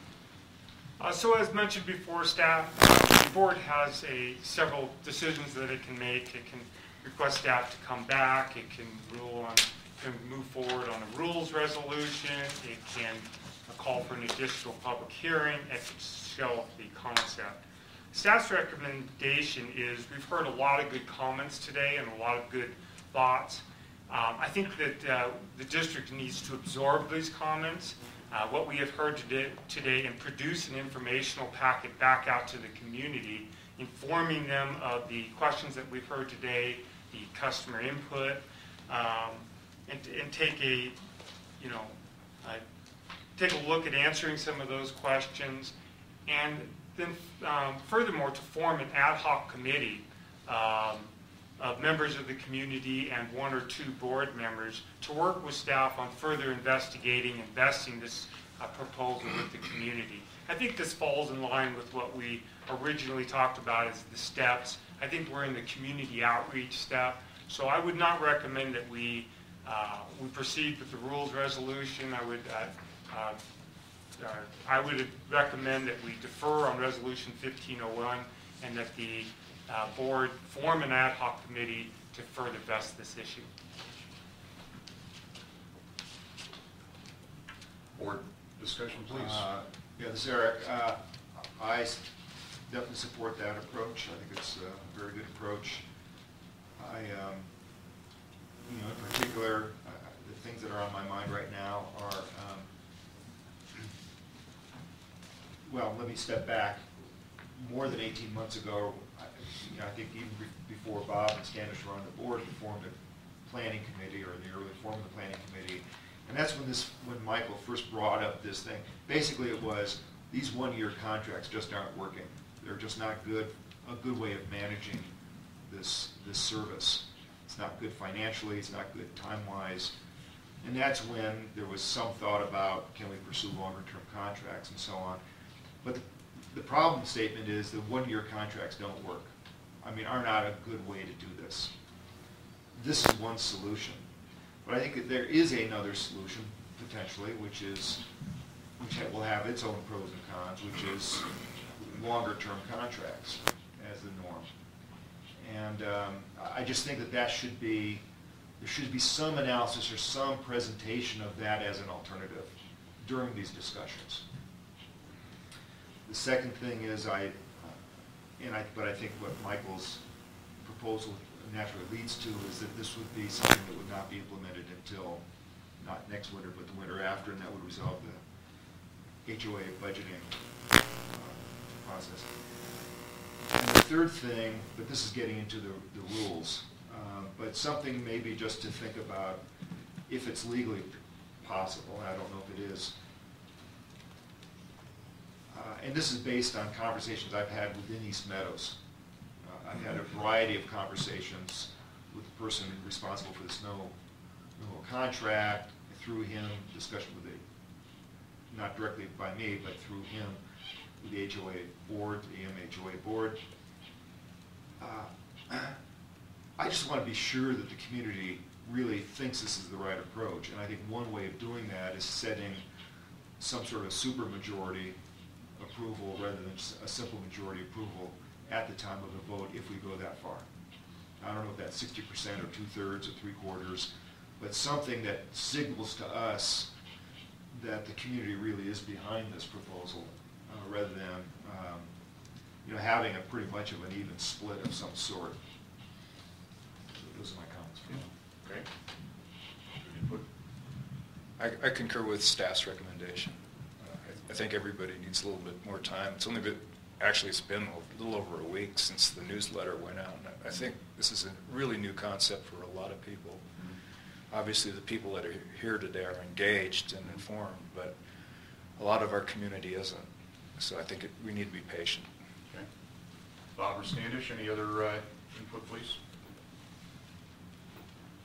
Yeah, this is, Standish, you want to go first? No, you go first, Bob, please. Okay, so here's some of the main points that I heard today. Generally, I heard that there's merit in the idea overall and questions about the details. I also heard that it's not practical to start by July 1st, 2015. So we do have some time to go through this in more detail and think about it further. And so I agree with staff's recommendation in that regard. I also heard challenges, can we really meet a 10% reduction from this? How do we really want to manage diesel in this? And also the fact that despite efforts to date, the clarity of the communications still needs to reach more people and be broader. So I think the opportunity of, assuming we can get support from people to do this, of getting people involved and doing some planning that way to come back and inform the board is a great idea. I'm a little concerned about Eric's question about supermajority because I don't know how, the way this would work is we would send a postal ballot with a due date to every person, every affected property owner, and then they have to decide to mail back the ballot. So we're talking about a percentage of whoever decides to mail back, and I don't know how good voter turnout is going to be one way or the other. So I would be a little bit concerned about, how many votes we're going to really get. I mean, we'd like to get a lot back, but we don't know how many people are actually going to return their ballots. So I'm a little bit concerned about that aspect, and then add on top of it a supermajority. I think we might be better off getting a sense of community by having more individual conversations and just feedback like we're doing today. So I would want to be sure that this has very broad support and not just 51%, like you said. Yeah, okay, good. To that point, I think it might be important to have a straw poll online prior to any election. Another way of doing Michael, are we allowed to do that? Sure, it'd be like a survey. I think it would go to the planning committee to, if they wanted to do a survey, to get a straw vote. Okay, my only concern about a survey is we do them electronically. So we can reach about 40%. So presuming that's a large enough sample and people participate, then that might be, that's another way to consider. Okay. So recognizing that we will not solve this nor any number of other detailed issues today, I guess I'd at this point want to frame a motion that we create. Go ahead. Did we get Standish's comments? Oh, I'm sorry. I didn't hear Standish's comments. I agree with staff's recommendation, and I think that a number of good and unanswered questions have been raised today, and I'd like to add one since we are moving in the direction of having more time, and that is since we've been doing this for 12 years, maybe the data for what percentage of our costs are diesel and what the range of diesel prices has been per year.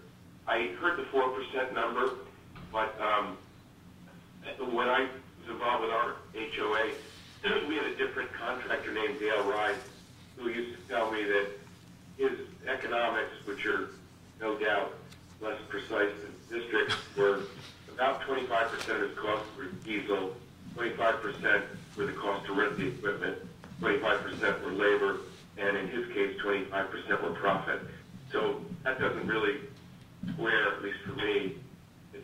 When we had the snow removal provided for several years with the 4% that, admittedly has been reported for a low snow year. So I agree with staff's recommendation to have that one additional question. 4% sounds pretty low to me. Even in a low snow year. Yeah. Worth picking at. Just look outside. There isn't a lot of snow during this. I shove it in this morning. Come on. I'm at this year, but I'm just not sure. I don't think any of us know what's normal now. Right. Okay. All right, so I'm going to try to pull this back then to I'm entertaining a motion for us creating an ad hoc committee which will further examine the issues that have been brought up today as well as the overall set of issues. And that committee will report back periodically to the board. And this is against the backdrop of recognizing that we are not going to implement on July of this year. I think that's come through fairly clearly in my mind anyway, so I'd say we might as well embrace that and get on with it. So that's what I propose in the motion. I think they probably have to have some membership, and I wonder if we should consider having a time frame for the ad hoc committee so things get done and things continue to move forward. Like a 3-month period or something like that. We could set that. I'd rather do 30 days. Okay, that's even. Than 3 months. All right, if we want to make the details of the ad hoc committee an integral part of the motion, then I'm going to ask Bob Epstein if you would continue your leadership role that you've had in the finance committee on this topic to head the ad hoc committee. Yeah, I'm happy to do that. Okay. We have the discretion of adding an additional board member if we choose to do so. Eric, I think you've had some good ideas about alternate ways to go at this. Is that something you would want to do? Or? I'd be happy to do that. I'd be happy to do that. And community representation, and we certainly need a broad and substantive community involvement in this to get at the issues, understand the issues, see if we can build a consensus or not. So I would say we probably need somewhere 3 to 5, probably erring on the high side to make sure that we're getting, a lot. There's a heck of a lot of HOAs, so no sense in holding back. So I'd say up to 5 community members if we can get volunteers to participate in this. Okay. I'm sure we can. Yeah, I mean, At least 2 in the room already. 3. great. I tell you, we're on a roll, baby. So just for the people on the phone, Nancy Gervette, John Weehan, and George Stahl have all volunteered to put in as much time as needed to. So, I didn't know you had any free time. So are you, I don't Yes. need to speak out of turn here. My recollection is you had somebody, and I'm sorry, I don't know where you. John Weehan, But what, HOA? Pyramid Peak Properties. Oh, okay, so my question is it sounded like that, even this woman that's on the phone might be a good person, and I don't know where she's from, but Meadowstone seemed to have the idea of the, so if you reached out to somebody like that, So- obviously the board can choose to whoever they want to invite. So that was Nancy Gervette suggesting that the person on the phone who suggested the longer-term contract. I believe it was Jill. I didn't catch the last name. Are you still on the phone? Yes, this is Tony Stalika, and I'm still on the phone. Missed that completely. I apologize. I'll be happy to help you guys. She'd be good. Okay, Yeah. good. You're in. Okay. Assuming that my resolution finally gets considered and acted on. And sorry, Bob, I have one other question. So this will be like any other committee, even though it's an ad hoc committee, that if community members are interested in the topic, that they can otherwise participate? There's nothing that says that they No could. reason not to. yeah, Absolutely open not. and public. Okay, okay. Oh. So I'd like to move that we form this ad hoc committee, Bob Epstein chairing, myself, Eric Rickert, participating, and Nancy, John, George, and Tony as ad hoc community members. And to be realistic, Bob, what do you say we set this for a 60-day, with a goal of 30 days, we come back, but 60 days possibly? Yeah, I think we should report back within 30 days and have conclusions within 60. Dorberg seconds the motion. All right, all in favor? Aye. Oh, Rickert, aye. NDI? Dorberg, aye.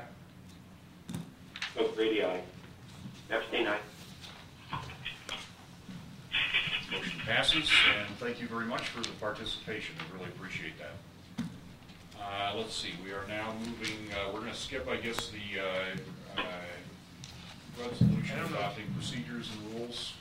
Yeah, So, I'd recommend that we take a 5-minute break. And, Yes, let's do that. But just for clarity, are we just skipping over the rules resolution? Are you going to make any summary comments about how it works, or are you just going to leave Just that defer for on future? that. Okay, good. We'll come back in 5 minutes and we'll move on to the 9B topic. Okay. Sorry, 9. I've So left the we're going contact. to 8 after we return. That's very important. Yeah.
Swords.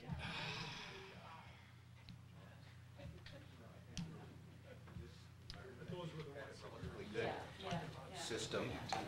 All righty, moving right along. We are going to agenda item number 8, the general manager report. Michael.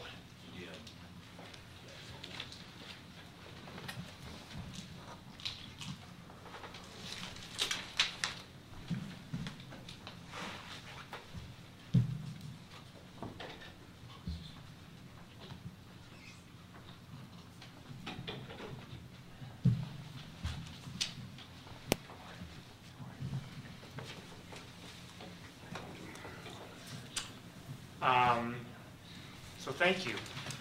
The district had a very trying time in the last month since the last board meeting, and specifically last week.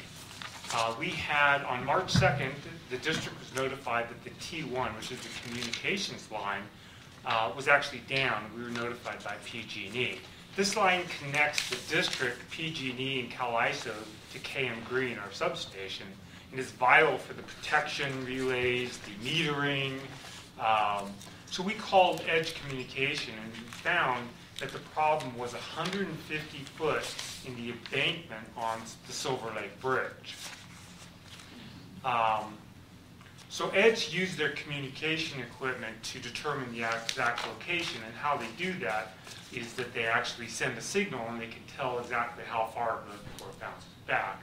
And this is different from the electrical, because the electrical, we have flash indicators on the sectionalizing cabinets that we can find the fault. But Edge came out. Actually, we were notified on Monday. Staff went and did a visual inspection on Tuesday, and Edge was out here Wednesday, first thing in the morning. So I think they did a really good job in coming out. And we found that the break in the T1 line was right as the line transgressed between underground and when it goes up to this bridge crossing at Silver Lake. And as you can see, this is where the conduit goes from poly, which is the underground conduit that it sits into the metal that it goes across the bridge onto.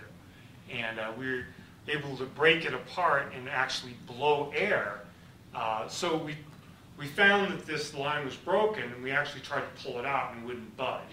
It was in there. So to get that line operating and going, I made the decision that we would go with the 2-inch spare line that's over there now and just get a new line put in, splice it on both ends, and then try to determine what was going wrong with the existing.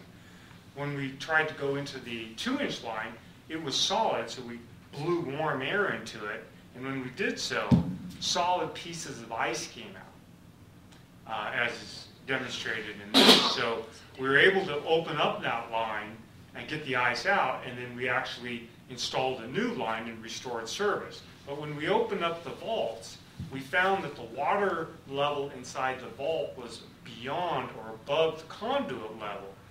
So with the recent rainstorms and snowmelt, water had intruded into the telecommunications vault up to the conduit level, spilling into the conduit. The cable is designed to operate in water, but when the line comes up above the freeze line as it goes up to traverse the bridge,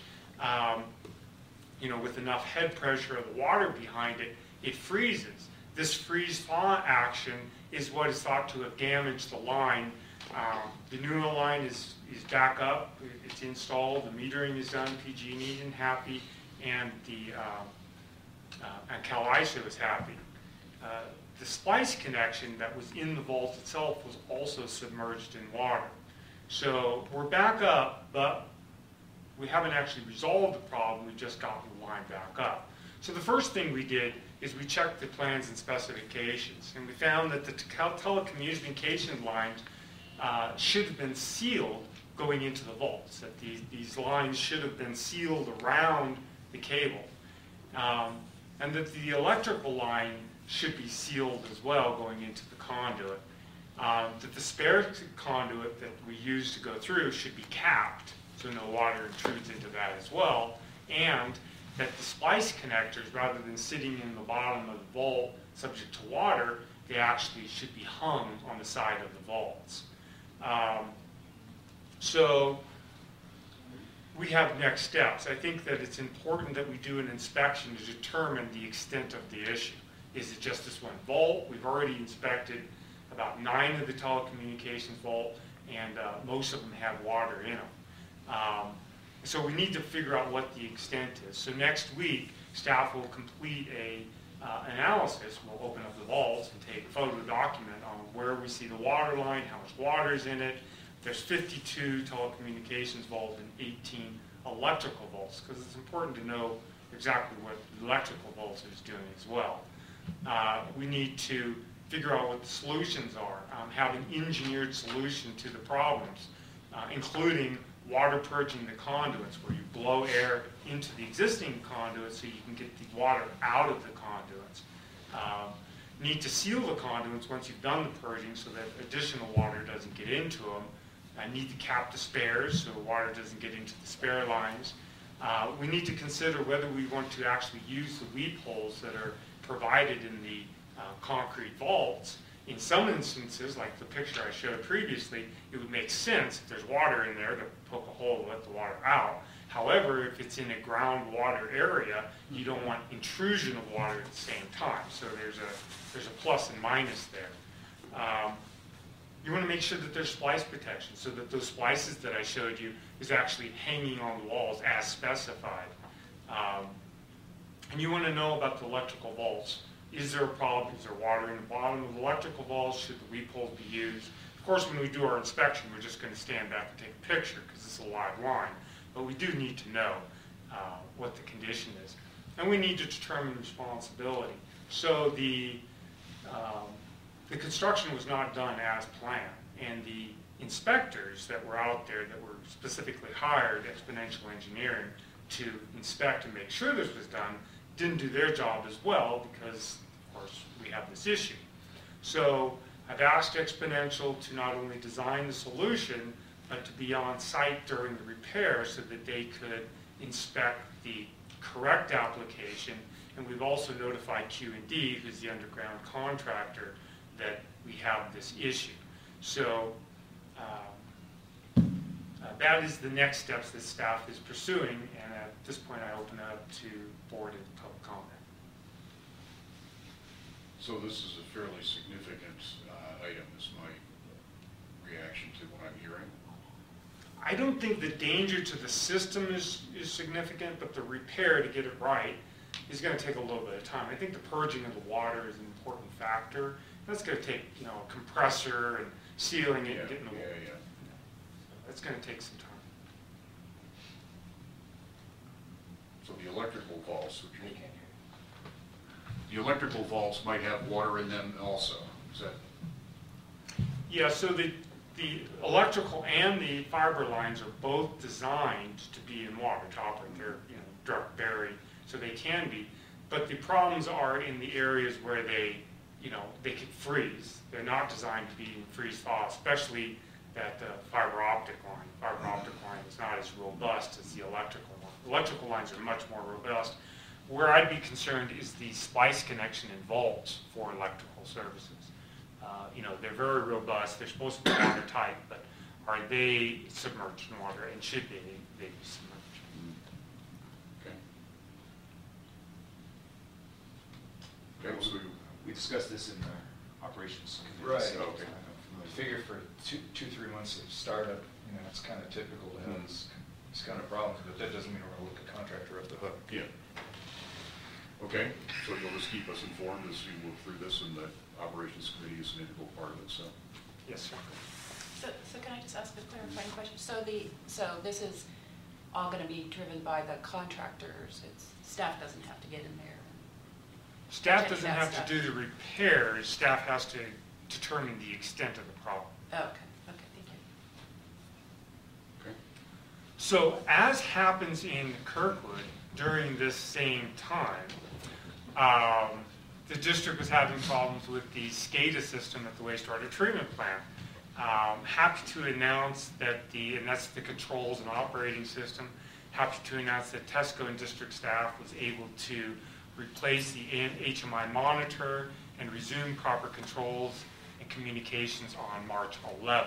Still has some issues with some Ethernet switches and some VFDs for the recirculation pumps, but we are a measurable step forward after March 11th repairs. So that's good.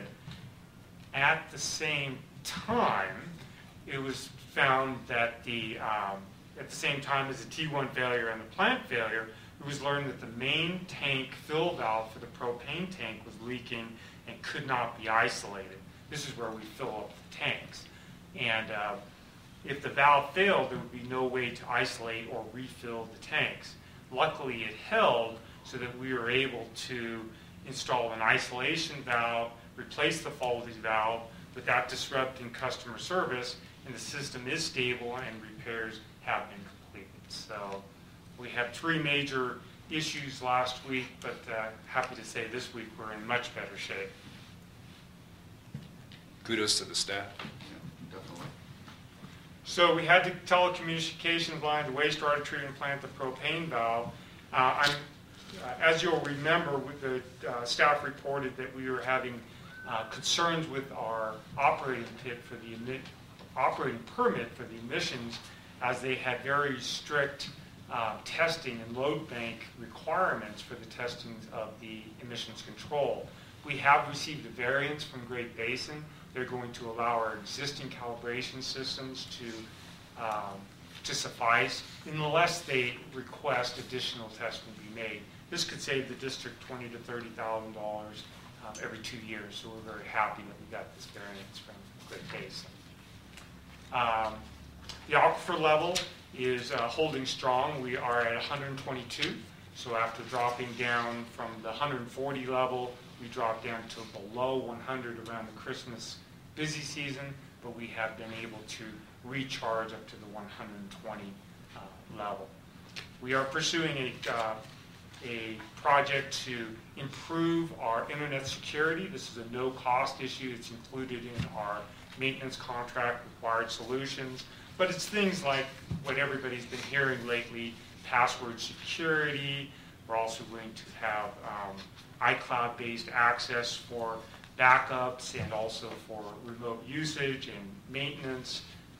So I think we're doing some good things as far as our internet security system. Happy to announce that we have been involved with and approved a dumbwaiter for the Mountain Club trash area.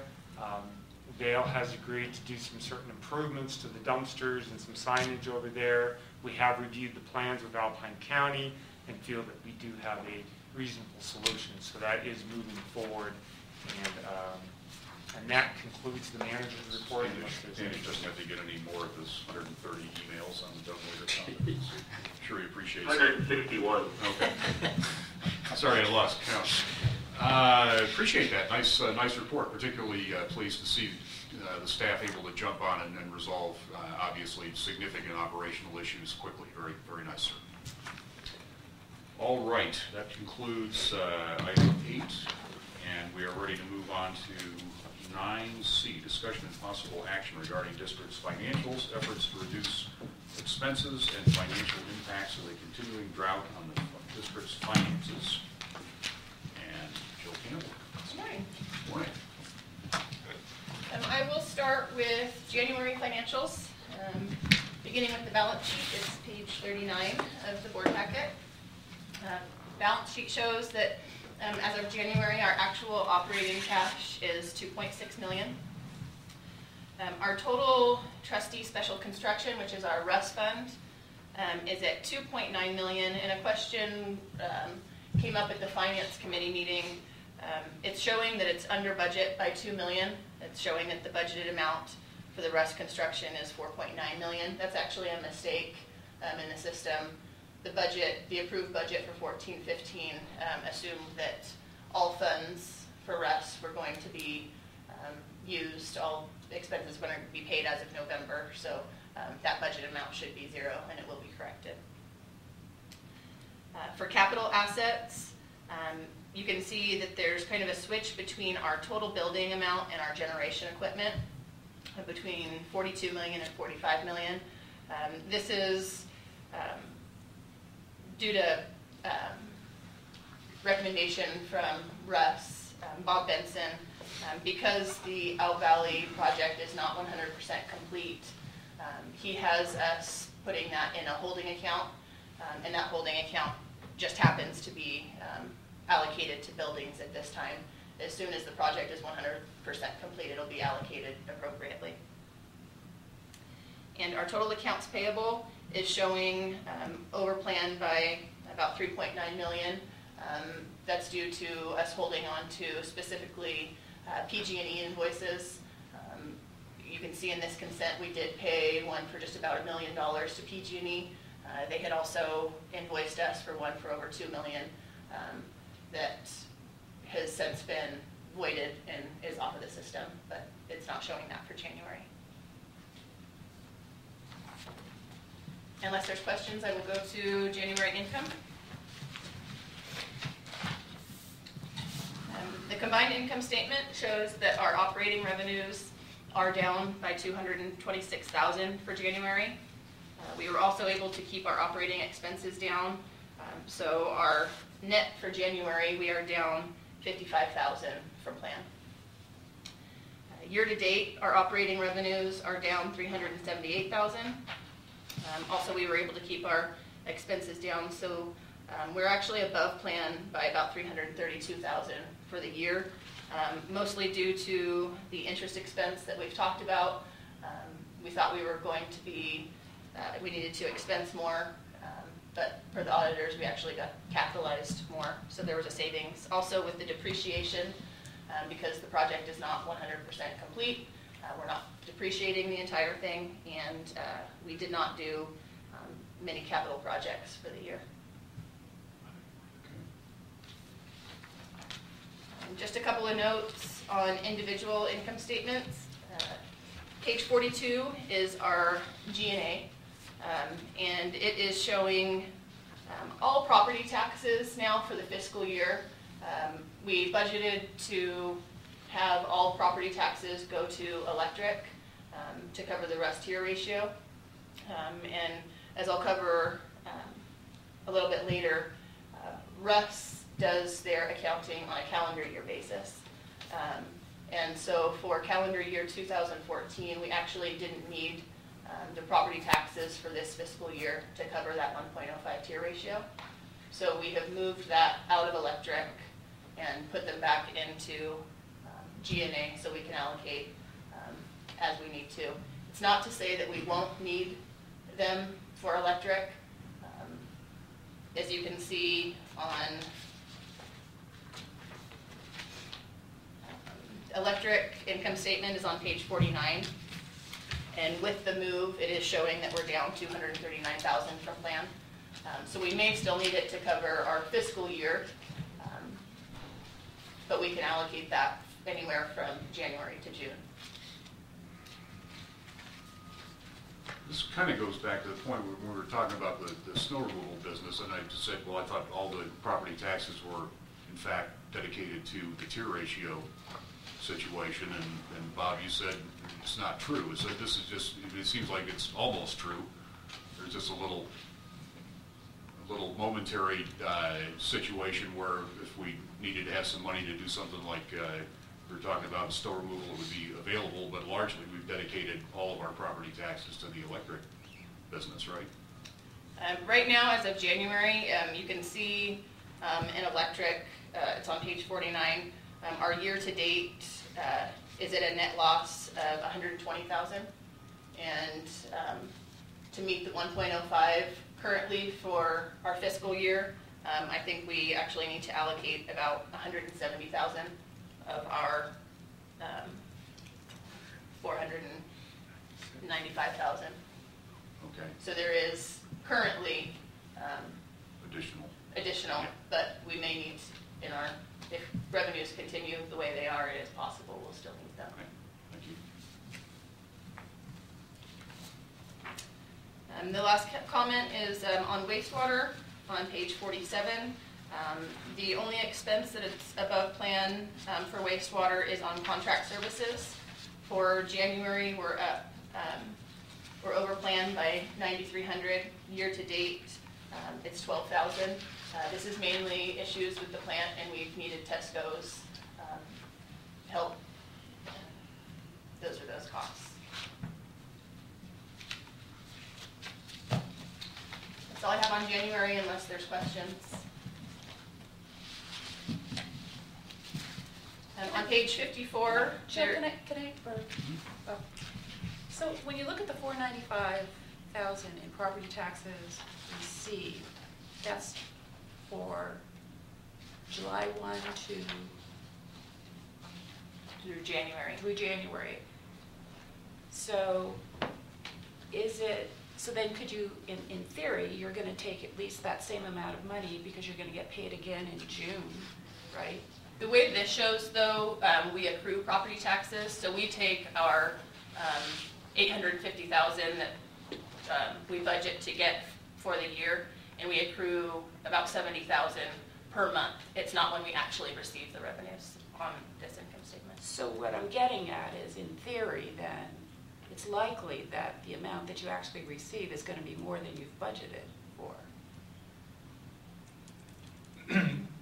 No, because it's on a fiscal year basis, so we receive it annually. We receive it every month. So we budgeted for about 850,000, and we'll probably get around that. Okay, so it's not like 490, or for round numbers, 500,000 times 500,000. No. No. Okay. Thank you. Michael, could you repeat the question? Are we, because we show $496,000 property taxes from June through January, does that mean we'll receive more for the year than budgeted? Oh, okay, Yeah. thank you.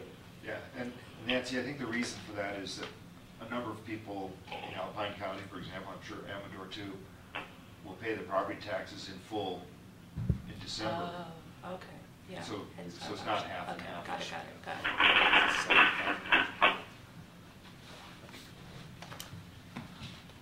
On page 54 of the packet is a preliminary February income statement. On this, the revenues are actuals, and the expenses are what we've actually posted to date and what we expect we'll be receiving for the rest of the month. This is showing that our February operating revenues are down $357,000 from plan, and keeping operating expenses also down.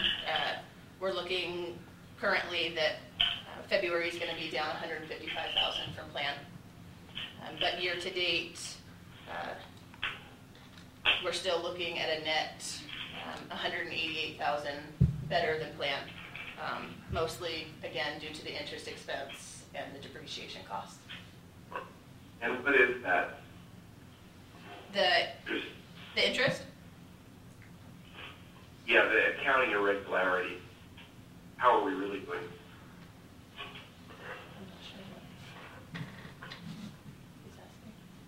Are you asking what the interest, I don't understand the question, Standish. Sorry, Michael. We're showing that we're $188,000 ahead of plan, but Jill has said that a lot of that is because of the way we're accounting for interest as required by our auditors.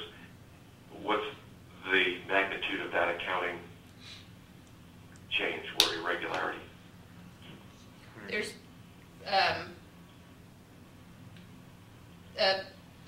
interest expense is down $323,000 for plan as of February. Is that the question? Okay. So it's really 323 minus 188. Right. Call it Right. 150,000 below plan on an operating basis. Correct. Thank you.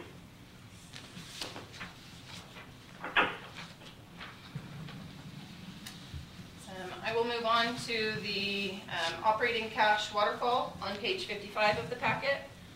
Our actual operating revenue at the end of February was $2.5 million.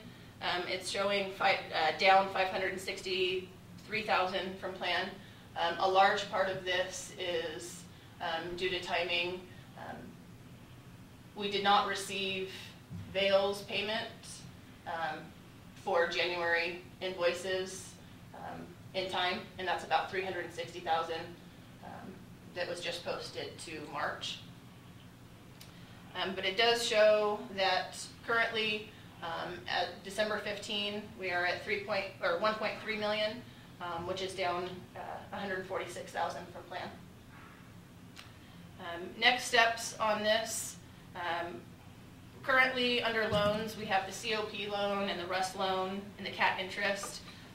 We do have the Bank of the West loan that is paid monthly.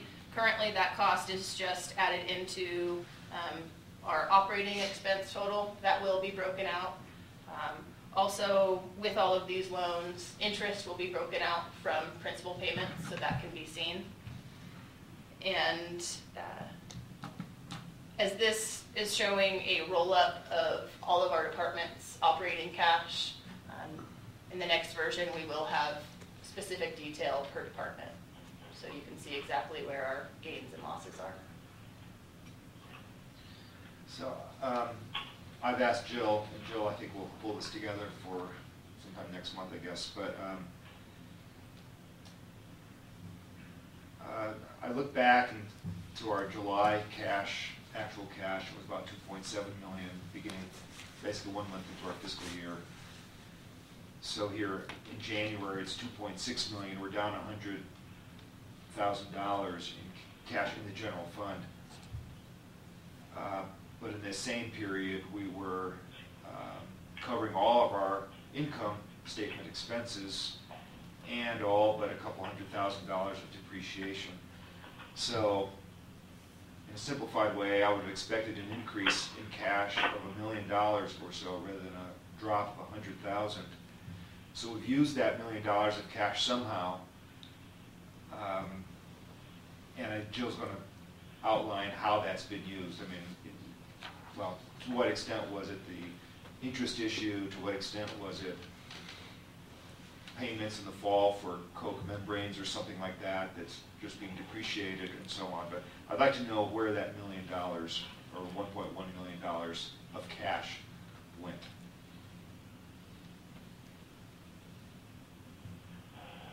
And more importantly, is whatever happened to it something that's going to be repeated, or was it a one-time thing?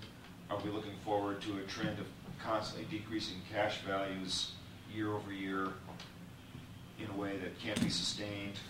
Or was it a one-time, or a big chunk of it a one-time thing? And that, in fact, we will start accumulating cash because of all the depreciation that we're collecting through our rates. Yeah, that is on the list. I think that'll be covered a little bit too in our March budget changes.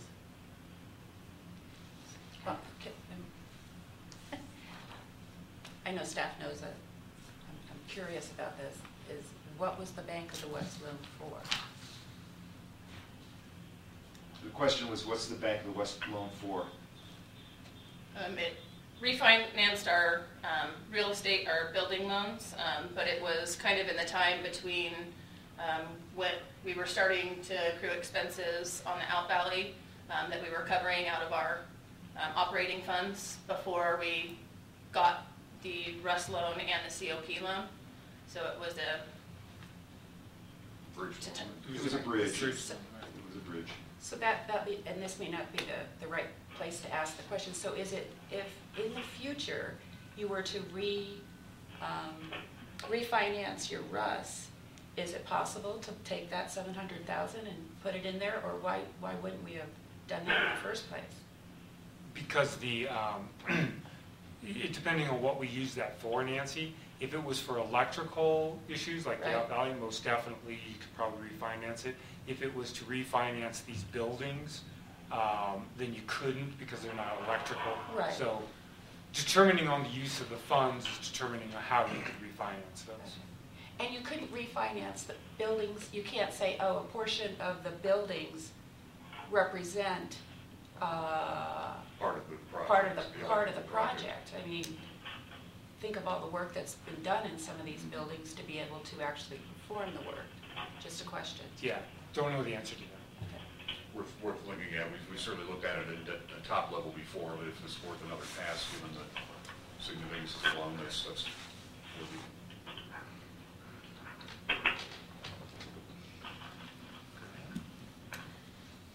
I will will go on to our calendar year 2014 Form 7. That's on page 56.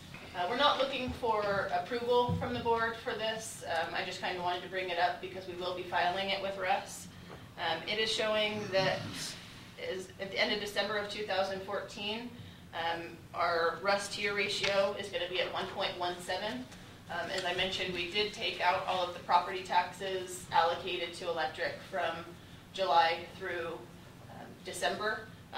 The reason it's over a little bit from the 1.05 is in June, at the end of our fiscal year, we did allocate property taxes through the audit to electric, and because the books are closed, we can't move those property taxes. We needed it for our fiscal year, not for the Russ calendar year. So, but we are meeting our 1.05 tier and a little bit better for 2014.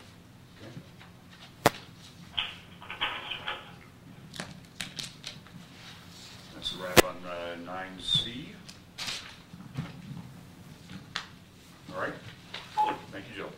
And I guess you're staying on, because you're 9D also, is that right? Budget planning? Yes, in the packet, starting on page 57, there's the timeline and an updated draft of the budget. In this budget, we have updated the assumptions. We've added a 1-year overall combined income statement, and then summary pages per department. The last version just had our 4 major departments.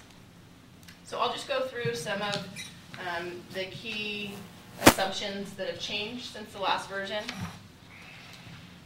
In this version, property tax revenues are budgeted to increase by 2% annually. And our property tax revenues are being allocated first to meet the 1.05 tier ratio, second to cover any cash losses in any of the departments, and third allocated to cover any capital expenses over what capital connection fees revenue we have. So the property taxes go up by 2% because we expect that rates are going to go up, or that there's going to be additional development in the valley, or what? Because I mean, if anything, I look at my last couple of Alpine County property tax bills, and they've gone down the last couple of years. How did that happen? I don't know. Didn't ask. It was paid. Special assessments change, you know? In Amador, they've been going up. They have what? Yeah, so we're anticipating future development, which will, increase our revenues through property taxes and then appreciation. But the Finance Committee recommended a 2% increase in property tax. I mean, that's the amount that counties can raise rates annually. Without going Without doing past Prop 13. Right. Yeah. Right. That's the max. But our revenues would also increase on an overall basis because certain properties might be added to the flow as well. Go, Peter, go. All right. Also, another change is that the salary and wages showing in this budget are based on our actual current staff, and there is no increase in salaries budgeted for the next year. The electric depreciation has been changed, and it assumes a reduction in the powerhouse depreciation from 7% to 3.5%. Also in electric, the diesel fuel costs have been budgeted to decrease. In the previous budget version, I think we assumed the diesel costs were going to be 7% of what we were using when we were on diesel's prime. What we've been using is much less, so right now we're using a 40,000 figure annually for diesel costs. Those are the large changes. A couple of notes. There's 2 items specifically that still need to be looked at. Currently, the propane budget is needing review. It's currently showing a net loss with depreciation included, and we just I didn't have time to scrub the numbers. We've always made money in propane, so I need to look at the issue there. Also, with wastewater, that needs to be reviewed. It's currently showing a cash gain and that has never happened with wastewater. Even with the 3.5% increase in revenues budgeted for 2016, I think there's something else that we need to look at there. And then a couple of notes from the Finance Committee on changes for the next version. For the Finance Committee, we're going to change the electric rates. Currently, the 5-year plan is showing electric rates to remain stable at the 68 cents. That's going to be changed starting 2016 to be dropped to 65 cents, which will also change property tax allocations. Currently, we're looking, 2016 is showing that there's $211,000 in property tax revenues that are unallocated. So if we drop the cost to 3 cents, some of that will still need to go to electric to cover the tier ratio. Another change is that we're going to show a scenario of what it would look like if we had a good winter. So in the next version, 2017, we're going to mirror that, like what we saw in 2010 and 11.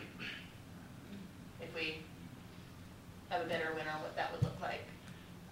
Those are just for modeling purposes, not part of the formally proposed budget for 2017? We'll have both, and that'll be up to the board. Yeah. And then, as Eric mentioned, the next step is definitely to show cash and where we're at. So then on the next version, we will have a 5-year balance sheet shown by quarter, also with detailed cash waterfalls for 5-year per department. And lastly, the capital budget on here has been updated, and it's included in the packet. And I just want to point out that the updated capital budget does assume that there will be no capital budget or no capital costs in 2016. That's what I have, unless there's questions. Okay. It's a lot of work, Joe. That's amazing. We'll keep amount. going. You have your daughter helping? Yeah. Joe, this is Bob. I just want to add just a comment on what you said from the Finance Committee perspective. Is, you know, right now you kind of think of this as if this is the new normal for snow, and none of us know, and we hope it's not true, how do we manage through it? Because we have very, very high fixed costs that we have to pay for regardless of, you know, how many people show up to ski or rock climb, as the case may be. But the reason to have at least 1 year in there is because if we have a good snow year, and good just defining, we picked the 2010-11 as a good snow year, our fixed costs stay the same, and we sell a lot more services, and the incremental margin on selling 1 more kilowatt hour than budget, you know, it costs us less than 13 cents, and we sell it for 65. So it makes a huge difference behind things. And so in answer to the 5-year budget, we're sort of recommending that we think about it as being 5 bad years, but understand what it would mean, you know, if snow returns to anything resembling historic averages. But I think that's a good convention. I think it's the conservative way to go at it. Can I ask a question? I'm sorry. And you save money on ski wax. So in the packet, it says government funds, and it says fire revenues, and then there's a different one that says fire department. Are those one and the same? The government is combined, fire, mosquito, and parks. Because they look the same. Or maybe I'm looking at something that... So I'm on page 66. It says government funds, and it says revenue, and it says fire, 111 to 11. Of all the government funds, fire is the only department that has revenues. Mosquito and parks don't, they just have expenses. But then you go down to fire department fund, and it has a similar amount of money, 111 to 11. They just look the same to me. The same. The revenues will, the expenses are not. That's confusing. Okay. And then I have one last question. So under salaries and wages, there's no raises or bonuses, but in the event that things turn out glowing, the board could decide to give raises or Could do, sure. Okay. All righty. Thank you very much. Appreciate that. All right, we are on to 9E, presentation and possible action on fee study and enabling ordinance related to the revision of the calculation method for determining district electric capital connection fees, which we have discussed several times, of course. And Michael, can you bring us up to date on where this is? Sure.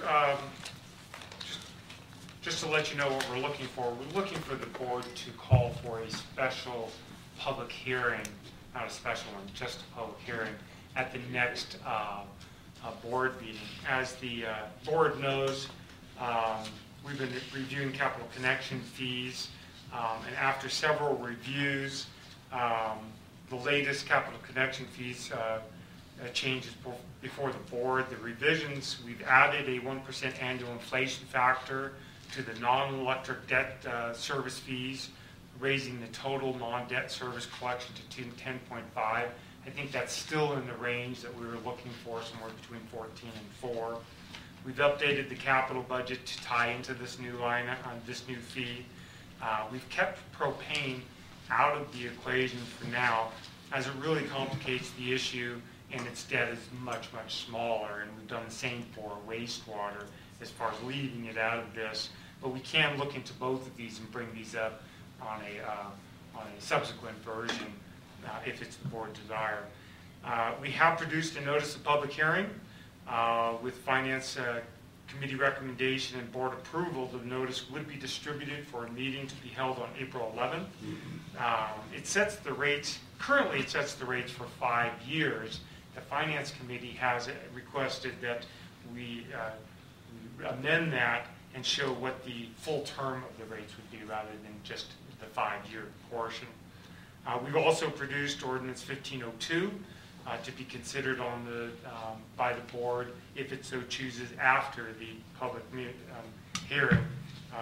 It raises the combined fees from the existing $5,166 for electric.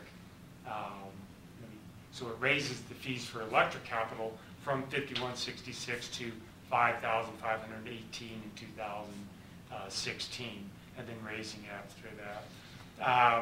Both of these documents are not finalized. Both of these are at the General Counsel's office for review. It's staff's recommendation that the board call for a public hearing to be held on April 11th, and this went before the Finance Committee, and I'll let that ask for Bob for his comments.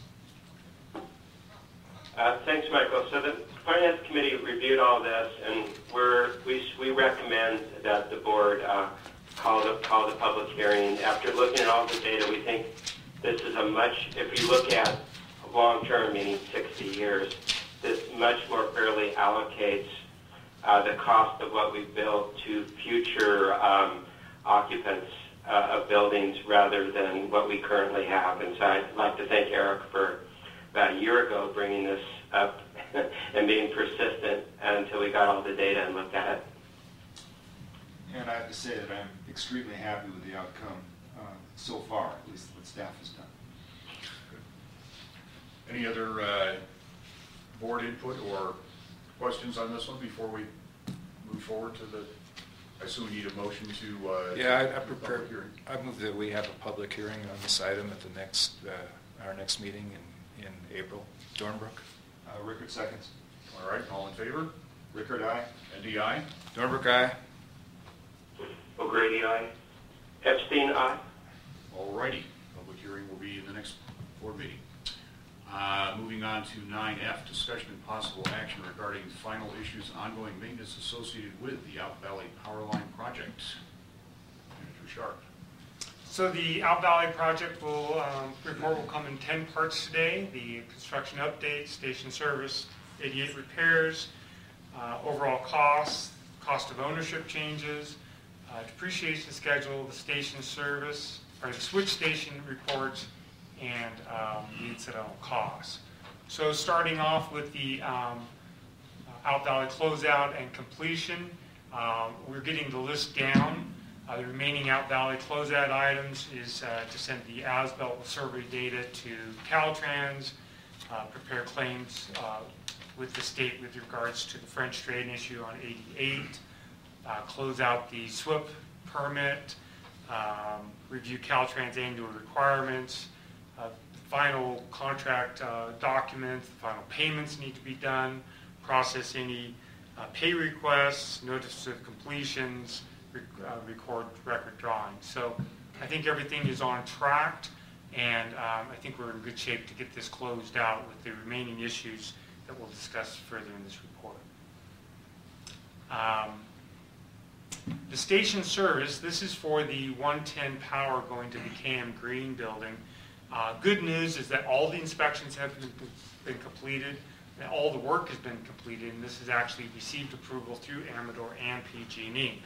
The held up is that PG&E's lack of a special use permit for this line that feeds this transfer for this meter. We have found a resolution through this by entering into an absolving service agreement, which allows them to work on that line if it went down under our special use permit.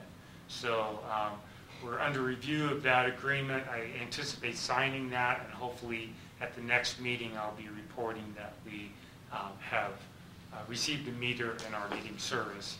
This is an important issue if we did have a power interruption. And remind me, this goes from Salt Springs to KM Green? This is the backup 110 power for KM Green. So this is from Salt Springs, goes on the poles? Yeah, so this would be the 12 kV service. We have a 115 service. This would be fed through the 12 kV line. So if the 115 went down, we could revert to the 12 kV. As the board remembers, they approved an emergency repair on Highway 88 near Place's exit due to water being blocked by a Surrey cap on the Out Valley line and coming up at the cut line and sheeting across the road. Repairs has been completed as per Caltrans specification, guidance, and inspections. Recently, we've been informed that by Caltrans that there's additional areas of seepage as shown in between the two areas that we've already repaired. This basically, district staff and RCI met with Caltrans on Wednesday. It was a perfect time for an inspection of a road because it was actually snowing, so it was totally white and you couldn't see basically anything. But it was the consensus of Caltrans and the district is that Caltrans needs to really look at this because there was truly evidence that this is a sheeting problem underneath the road, and they need to track where that water's come from. And it might not be a district issue, it might be an engineering issue, and that area might be historically a problem area. So it might not have to do with the damming of the slurry. So we're looking for an engineered permanent solution through Caltrans, and that was the consensus of the meeting.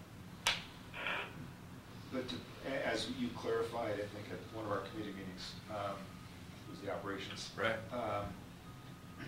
Everything we've done, even the original thing we did there was in accord with Caltrans' direction. Even the slurry dam was not our design, it was Caltrans' design. So, and the board has requested, and we are pursuing a claim with Caltrans on the lack of their providing information on the French drains in this area and the work that we had to do in that regard.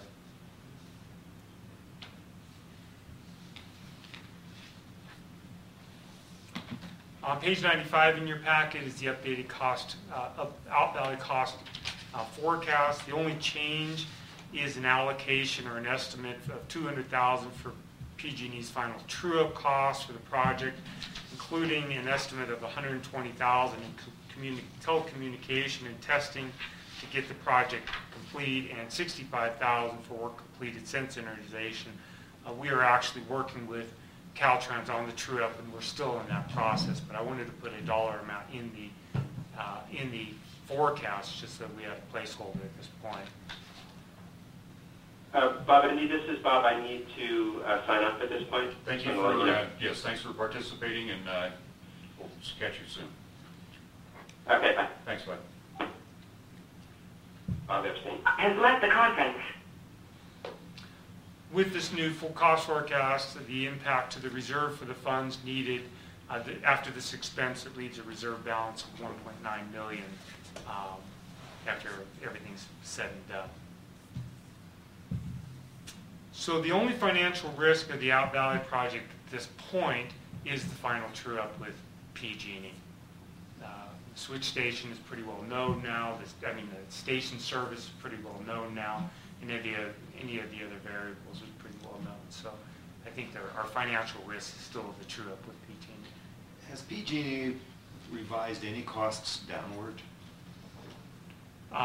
Yes. Actually, they gave us a credit for, one of the factors that we're working on is a $223,000 credit that they gave us. One of them was the roll issue with the design problem with their 12 kV line was one of their. And then there was other engineering design issues where they've given us credit. So I think the total amount of credit has been around $300,000 so far.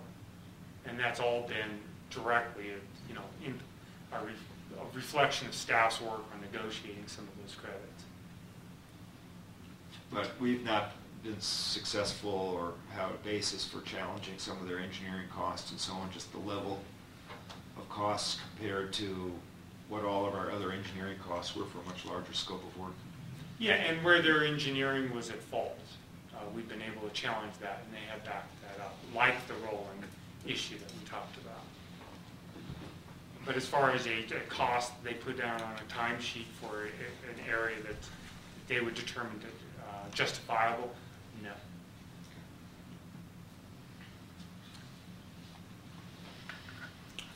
So as the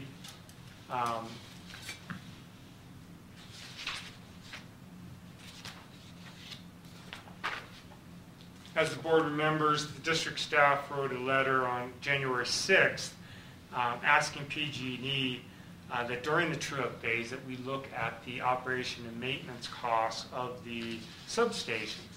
The board remembered that the substation costs are actually $2.9 million, and the district contends that not all of that expense should be directly, not all of the cost of ownership, the maintenance costs for that should all be attributable to the district, since they already had a relay protection service between Salt Springs and Tiger Creek, and that we just added on to that by including our line going up to KM Green.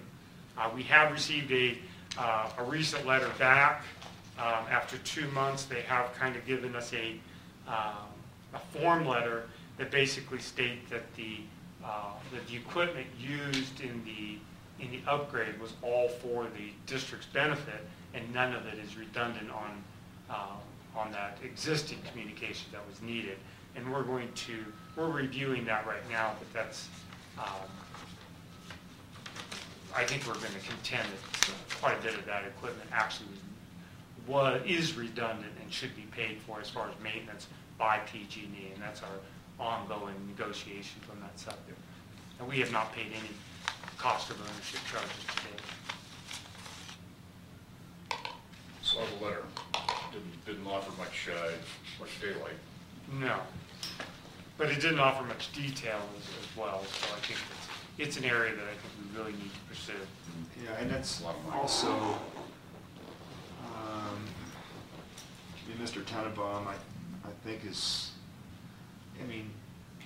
I just don't get the sense that he's necessarily, let me put it this way, at a level within PG&E where he can take any risks. Right, he's not really, all he's going to do is toe the company line, right? I think, so he's not going to be the guy who says, sure, you got a good point there. No. So I think it was more of a form letter than anything. So we have an engagement plan for pressing this forward at this? Yeah, and that kind of comes later, I just go there. So district staff met with management of PG&E on March 2nd. I met with Marty Hunt down in Fairfield to discuss this project, this issue directly. And it's interesting to note that on March 2nd, I asked them for a reply from PG&E on our request, and on March 12th, we actually got a reply. So I think we got a little bit of traction. And I'll address a little bit more of that meeting during the switch station conversation that we're going to have.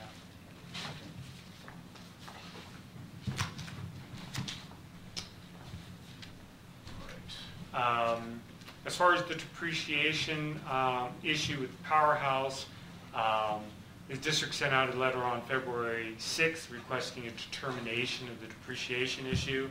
We've been emailing them regularly since. We've heard from Ken Solano, who apologized that due to the retirement of the depreciation committee representative, there has been a delay, but they will be having a meeting on the 19th. Howard will be participating in that, and I will be available if they have comments. They don't usually invite the owner to those meetings, but I'll be available if they have any questions. So March 19th. Okay. So this is the chair of the committee that moved on or retired? The staff member? Yeah. For Russ, not a, so it was the staff member that moved on. So new staff members in the saddle and... That's Ken Solano, yeah. The other one actually retired. So. Okay. And that concludes my report on action item 9G. All righty. Let's see, 9H is discussion and possible action regarding district's efforts to comply with PG&E's transmission interconnect handbook related to the interconnection agreement. Michael. So as the board is aware, the district is working with PG&E to comply with their transmission interconnection handbook according to the terms of our revised interconnection agreement. And this slide shows what the existing 3-terminal protection scheme, and as this shows the revised protection scheme with the addition of the switch station. The district has until December of 2018 to complete this project, but is motivated to complete this sooner if needed for cost savings. District staff met with PG&E on March 2nd to discuss the potential benefits of the project and what risks PG&E currently faced without the project. And I think the major drawback of the project to PG&E, I mean, they don't have to pay for it, but the major drawback to PG&E is the use of the real estate at Salt Springs. That's always been an issue. Their hydro division has given tentative approval, which is good news, that that area could be used for a switch station and would be appropriate for a switch station, with the caveat that the district would need to move that switch station if PG&E was no longer operator of the, if they lost their FERC permit, or if they had a major expansion in the area. The other major risk, or the major risk to PG&E right now, is the location of the 115 breaker at KM Green. The maintenance of the 115 line is actually critical to the operation of the Tiger Creek and Salt Springs 115 line, which PG&E does not control. So the maintenance of the 115 line from the point of demarcation up the hill to KM Green, that's critical to PG&E, because if there's a fault on it, it's going to fault their system as well. There's no protection between the two. I met with Marty Hunt. I think we had a good conversation. He does understand our concerns with moving forward with the project, our concerns on the O&M on the O&M on the substation work, and we've agreed to have subsequent conversations. Marty is probably a much better source for having this discussion with rather than an administrator. His next meeting after me was with the high-speed rail, where they're spending $260 million a month on this project, so our $2.7 million is more of a rounding error, but given with proper customer service, I think that they were very receptive to the district and got a commitment to work with us and try to get this resolved. So I think one of the next steps for us is to actually have a subsequent meeting and have a meeting of the ad hoc committee of the, which is Standish and Bob Epstein, to discuss next steps in our negotiations with PG&E. Yeah, I mean, I mean, I know it's impossible to say, but I mean, I guess we're theoretically spending $27,000 a month on this as it is, right? On engineering and PG&E and all that stuff.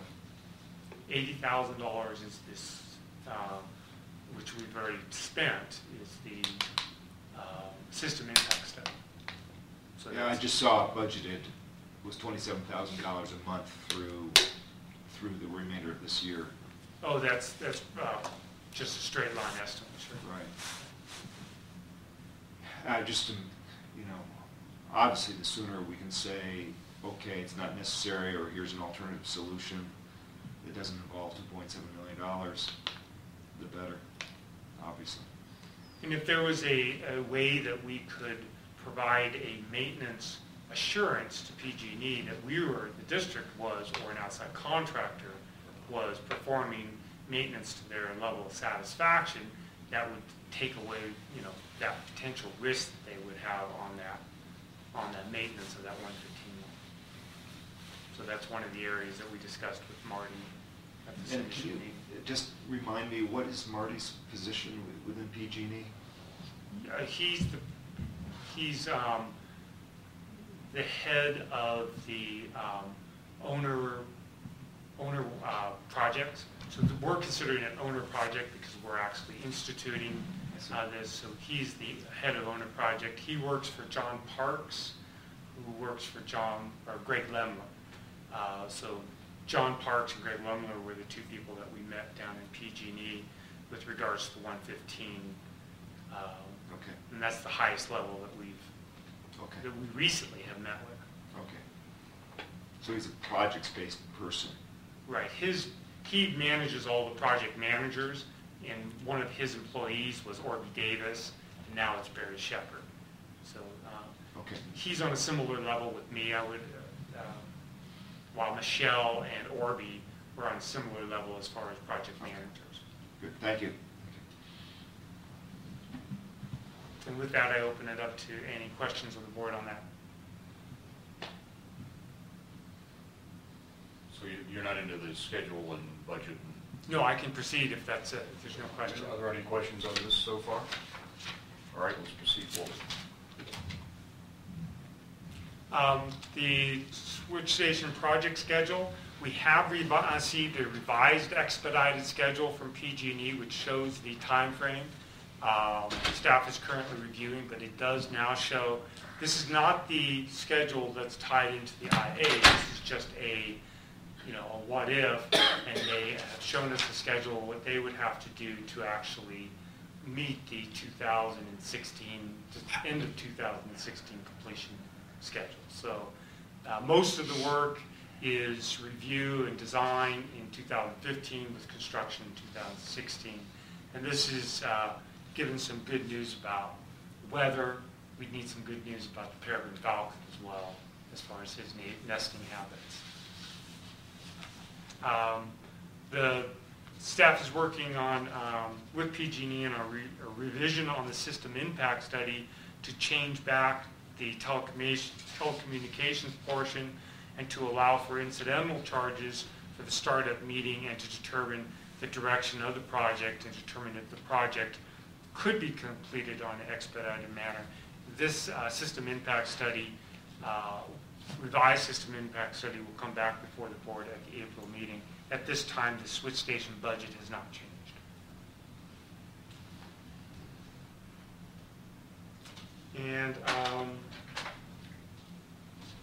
And that concludes my report on the switch station, unless there's any questions. I know I've said it before, I guess I'll probably say it at every meeting. I just don't think we can afford it. I don't know where the money comes from.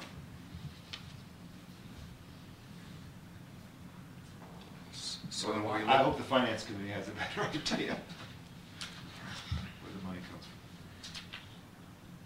from. Along those lines, we have begun work with Howard Barnes on creating a list of information needed if we were going to go after a C8 supplemental RUS loan to cover this cost, just as a backup. I know no one wants to borrow more money, but we are starting because that is a long process, so we want to make sure we're in front of that as well. All right. So I stepped out for a minute, and then you finished with which portion? Switch station, so we are to 9I. Okay, good. 9I is, you covered the incidental cost reimbursement. Was there an action required there, or that was? Yeah, we're going to bring that back before the board. Oh, that was one that we deferred, yes. Yeah, they're going to amend the system impact study. Yep. And that'll come back in April. Very good. Okay, we're going to go on to the efficiency reporting and discussion of possible action related to district's research and efforts to improve the efficiencies and minimize the losses of each department as measured in performance reporting. So this was sharp, and I understand there's thunder here, by the way, so proceed. This was reviewed with the operations committee. For electric, February was a good month for us. Our total system losses was at 14.71%. Our goal is 12%, so this is the best month that we've had this fiscal year. We've identified 10.4% of those losses with a unidentified system loss of 4.32, lowering the annual mark to 11.38. We did have Emerson Electric complete an accuracy check on several meters in the district and found problems with several meters, which we are working to resolve. Mountain Club, Chair 1, etc. So we were happy to find some issues. I think this is a real positive program because we're actually looking at these numbers on a regular basis and looking for ways to improve our efficiencies. We were also able to record our first month with feeder kilowatt hour usage at the powerhouse. At this time, the powerhouse is showing that our percentage loss on the Out Valley system shows on this spreadsheet that it's at 9%.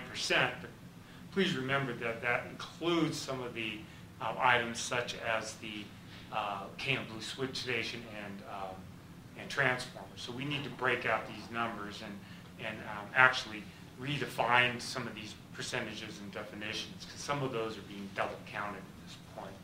But we do have numbers now that show what our loss will be for the in-valley, the distribution system. We'll have numbers on what the out-valley loss will be, what the substation's loss will be, and additionally, we've been working with Director Epstein to actually track the metered feeder loss per each feeder.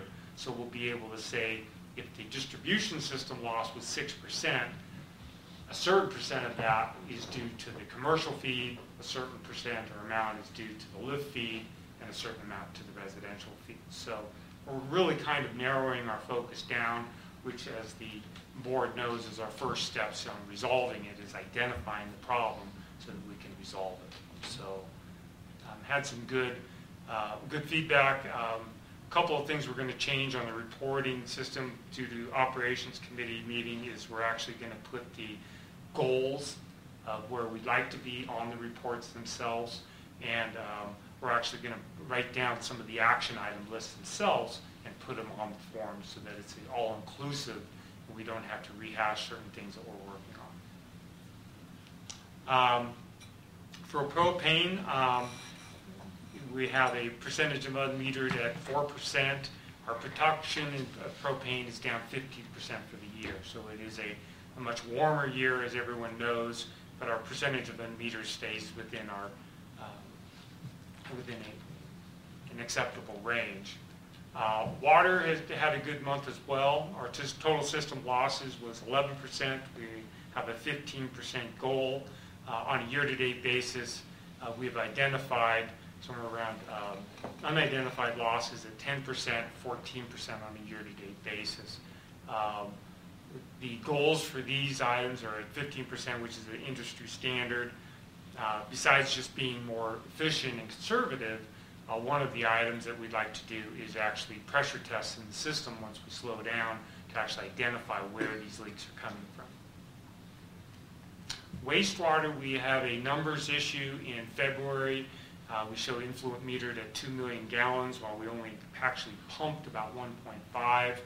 Whether this was because of the rain and the melting in the valley, and whether we had a huge infiltration month, or whether there's a problem with the influent meter, we're looking into currently are unidentified system losses is at 17%, and once again, our goal is at 15%. So I think this is a great project for continuing to put emphasis on it, and we are making improvements. I do feel that with the identification process, we are all more cognizant of the problem. You have the equipment in hand to do the pressure testing on the water systems when you get to that point? Yes, yeah. But we have that equipment for fire department, so, because we have to check the static pressure of the fire hydrant systems. So that concludes my report on efficiencies, unless there's any other questions. Hearing none. Nice job, Michael. Appreciate the forward progress there. And we are ready for 9J, discussion and possible action related to district's efforts related to the Caples Lake water rights application with the State Water Board and the Department of Public Health. Yeah, the planning committee and districts have been working to determine utility service needs in the future to provide adequate resources. We completed a service capacity analysis, and there's been two main focuses of our direction: obtain water rates from Caples Lake and to drill additional wells in the valley.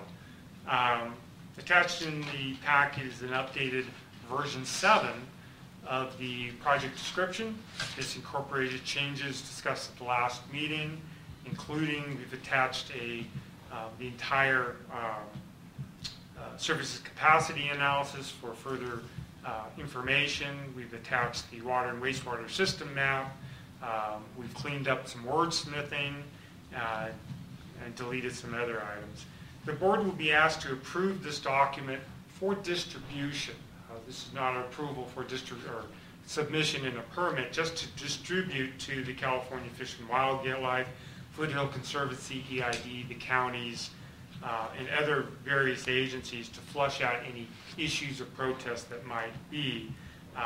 Each will include an executive summary tailored to the recipient, which will stress the need for the project and request a meeting. I think this is an inexpensive way to move forward, and this has been brought before the planning committee, which I look for comment. Yeah, planning committee has looked at this. This, of course, was on the last board agenda, and we sent it back for some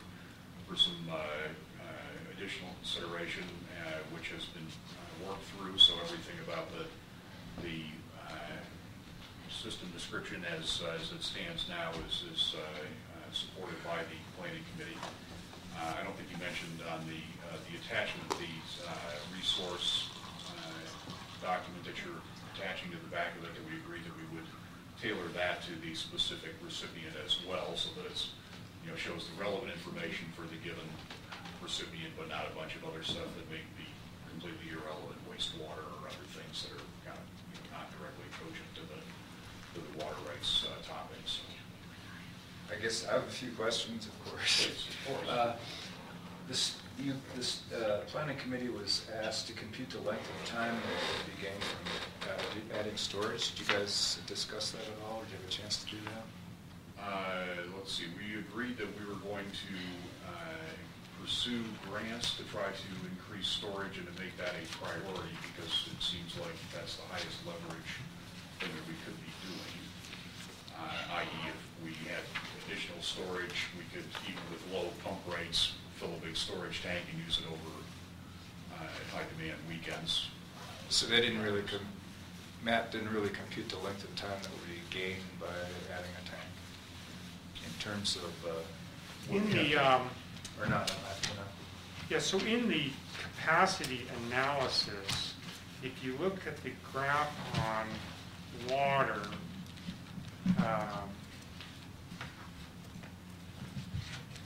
give us a page number when you get there. yeah, well,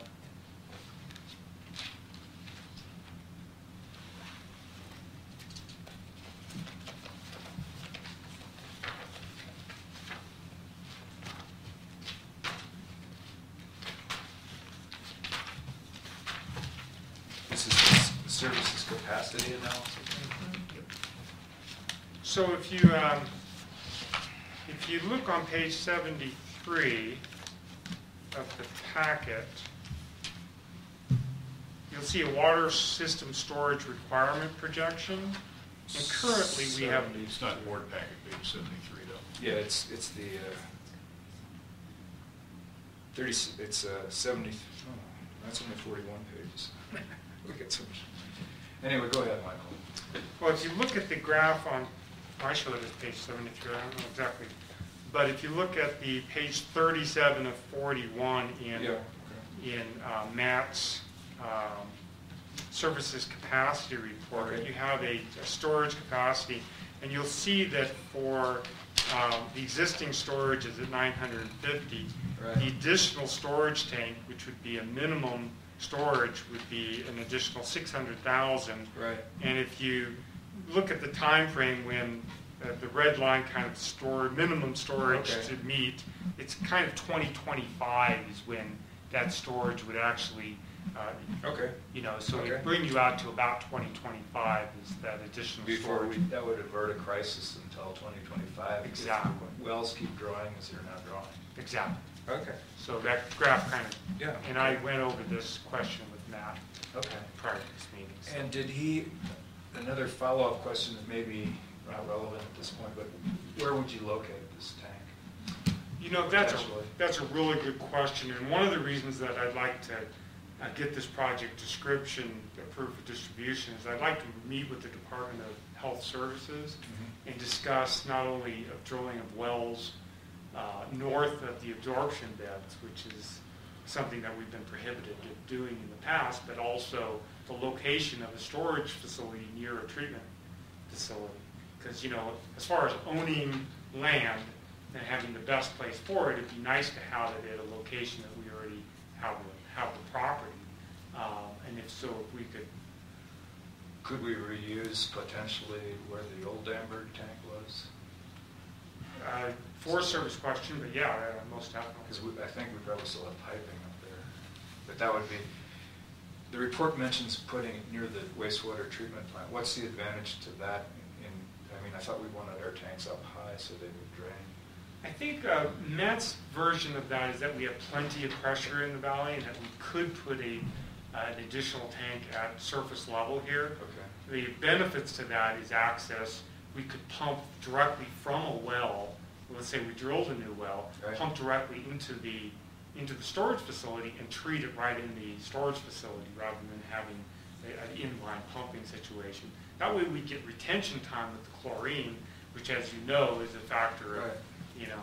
So having a well, let's say that we got a well, you know, to the north here, we're able to pump it rather than straight into the distribution system as we do now, pump it directly into a well or into a tank. We could treat it there and then just pump it straight into the distribution system and save ourselves the pumping cost of pumping it up to a tank since we already have the pressure. Do you have any idea what the diameter of a 600,000 gallon tank is in terms of, because that would, you know, limit you in terms of placement? Yeah. Well, the existing black tank is 140,000. So at the treatment plant. So you know that you get the size and the tank up at, well, much better comparison is the Chair 5.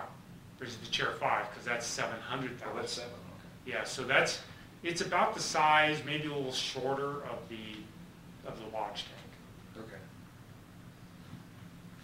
So potentially, if the Department of Drinking Water agreed, you could put it in front of the A-frame possibly. Exactly, someplace like that, someplace that's, you know, it's well covered from any, you know, views. Right. But we would have access and we'd be able to pump directly into it. Okay. Which I think has some benefits rather than pumping into the system with a well, because then you know you don't have that time to retention. Retention time. All right. Well, I guess my other question is, do we have enough of our ducks in a row? I mean, have there been any more conversation with Vail with regards to sharing their snowmaking line? Yeah, some. I don't know if it's got any substance behind it, Michael, but you certainly had regular meetings with Casey and Yeah, discussed it actually yesterday with Casey and asked him that we need to determine what the dialogue process is. You know, who do we need to be speaking with? What sort of operations and maintenance agreement, or what sort of, you know, what sort of shared use can we get into? He already knows that we would probably be putting, when and if we ever needed the project. Once again, we're looking more for water rights than the actual project. But if we did need the project, you know, would we be putting in a pump at the manifold, a smaller pump that's been discussed before? You know, where would we do that connection? Would we sleeve, put a smaller pipe inside the existing pipe, which has been an idea? So the project portion of this in a relationship with Casey, I'm just looking for the dialogue at this point. Who do you talk to? Right. Yeah. All right. Well, I guess, what are we trying to achieve here exactly? Are we trying to... Let me just try to explain what I think we're trying to achieve. I mean, the immediate issue is if these dry years continue, we really don't know what the behaviors of the aquifer will be. Right. So there are, it seems to me, three things that we should be prepared to, I mean, we should start preparing ourselves to do. One is to add storage. One is to see if we can drill another well. And the other is, can we get these rights to cables? And the inexpensive approach that Michael's outlined on the cables piece is to approve a project description for the purpose of informal conversations with everyone who could file a protest, just to see if there's an issue out there with anybody. Or how many? The other thing is to have a conversation with the Department of Drinking Water, whatever it's called, about the well location, you know, downslope of the leach. So by absorption. By putting out this description, that opens that door. Is what It opens the door, and then the third thing is, which I think is, I mean, particularly if we could put a tank on our own property, so we don't have to go through the Forest Service, we don't have to go through a bunch of other stuff.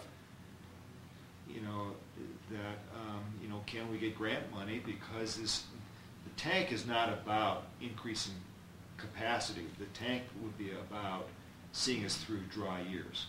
No, it's about meeting peak demands. I mean, well, I know, but well, in fire flow, for a also. year, it can only get you through a weekend or a few days. That's no, the tank itself. But what I'm picturing is, let's just say the aquifer. I mean, let's say today the aquifer can repair itself. Let's say there's a drawdown of 30 feet, like we had that one over Christmas. I don't know how long it took for it to get back up to 120, but it took, you know, several 2 weeks, days, probably a couple days, several days. It was 2 days. Okay. Well, what if that repair rate or that refill rate slows down to 1/3 of that? Well, during the non-busy times, we could be filling up the tank and having that for the next busy 3 days. I'm just saying that the tank is not just 3 days of capacity and it's gone. It's, you can constantly refill it, but at a slower rate. It's just like flushing the toilet. You know? The water flows into the tank at a really low rate for a long while, and then when you need it, you push the handle and you get, you know, enough water to take care of your 3-day weekend. You know, I think that's in the wastewater department. But it's good knowledge. Anyway, that's the way I see it. So this project description isn't, you know, isn't saying we're going to do a project. It's a step forward to understanding what the possibilities are for getting the water rights and what might be involved. Exactly. And it's an inexpensive way to take a next step at the same time that we do the other two things. I guess the only risk is we're getting our ducks in a row, but how many yellow-legged frogs are we going to agitate? Well, we got to find that out. I don't know. Yeah. If you don't look at the problem, you're not going to see the problem. Okay. So let's go look at it. And obviously, we're not in a financial position to pursue the project. So, this point. how seriously are we going to be? Are we going to be taking?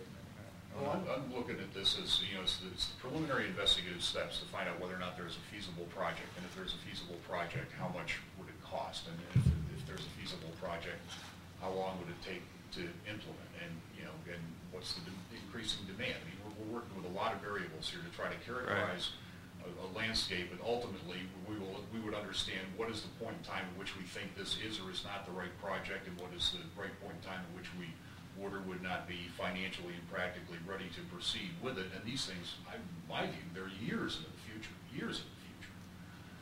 I mean, if we get water rights for Caples Lake, I think we're looking for something that we can execute on in, let's pick a number out of the air, 10, 15 years. That would be the earliest I would imagine wanting to turn a tap and have water come out of Caples Lake and us have a practical use for it.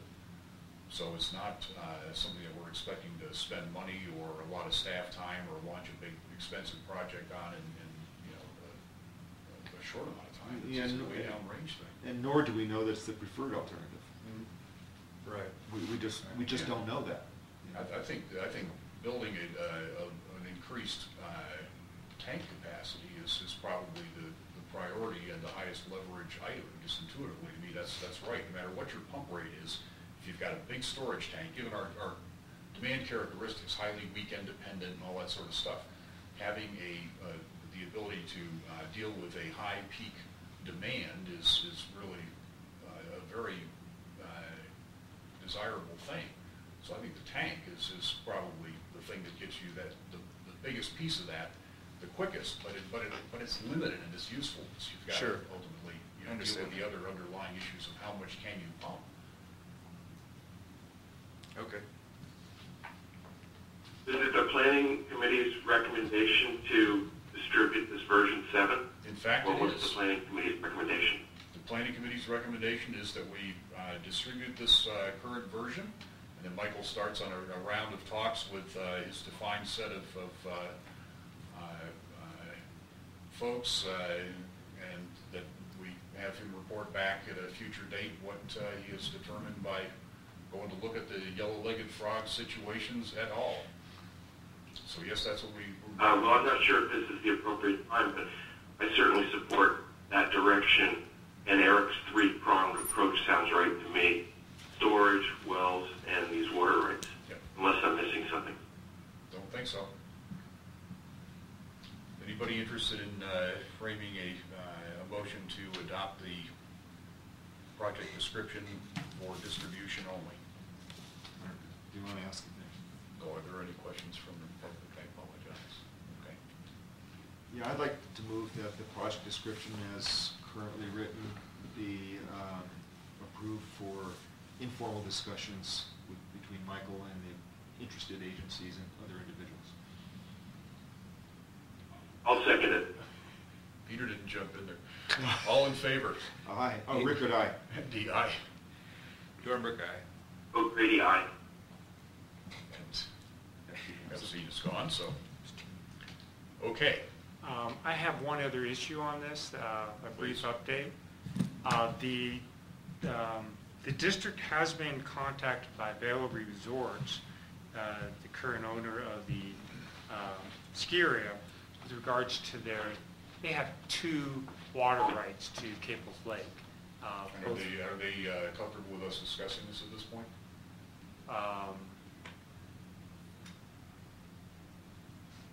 I don't know. This has been discussed. So, with that caveat, we are in discussions with Vail with regards to their water rights to Caples Lake, and we'll bring this back when they are comfortable.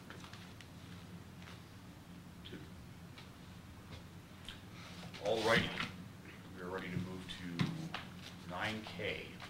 Discussion and possible action regarding Kirkwood Capital Partners planned parking lot for the adjacent, plan for the lot adjacent to the wastewater treatment plant.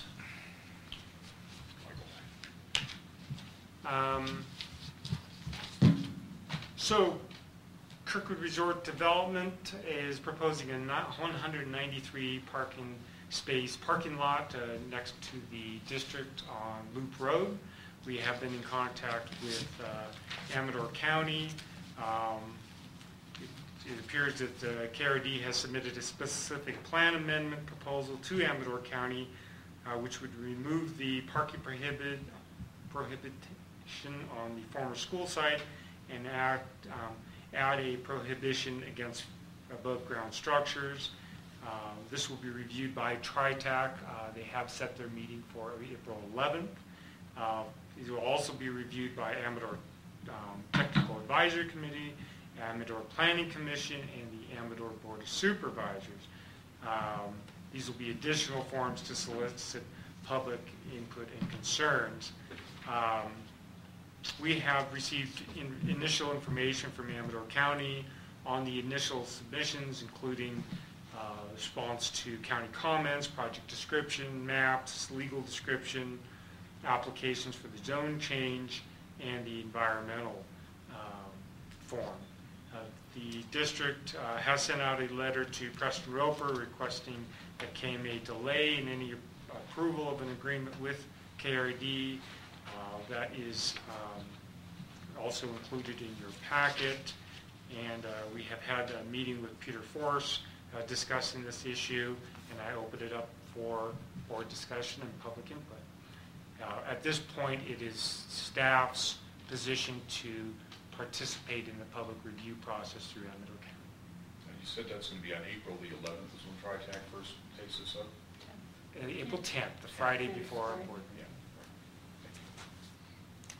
And will that be location Right. up here? Though you'd have to sit out here. Good.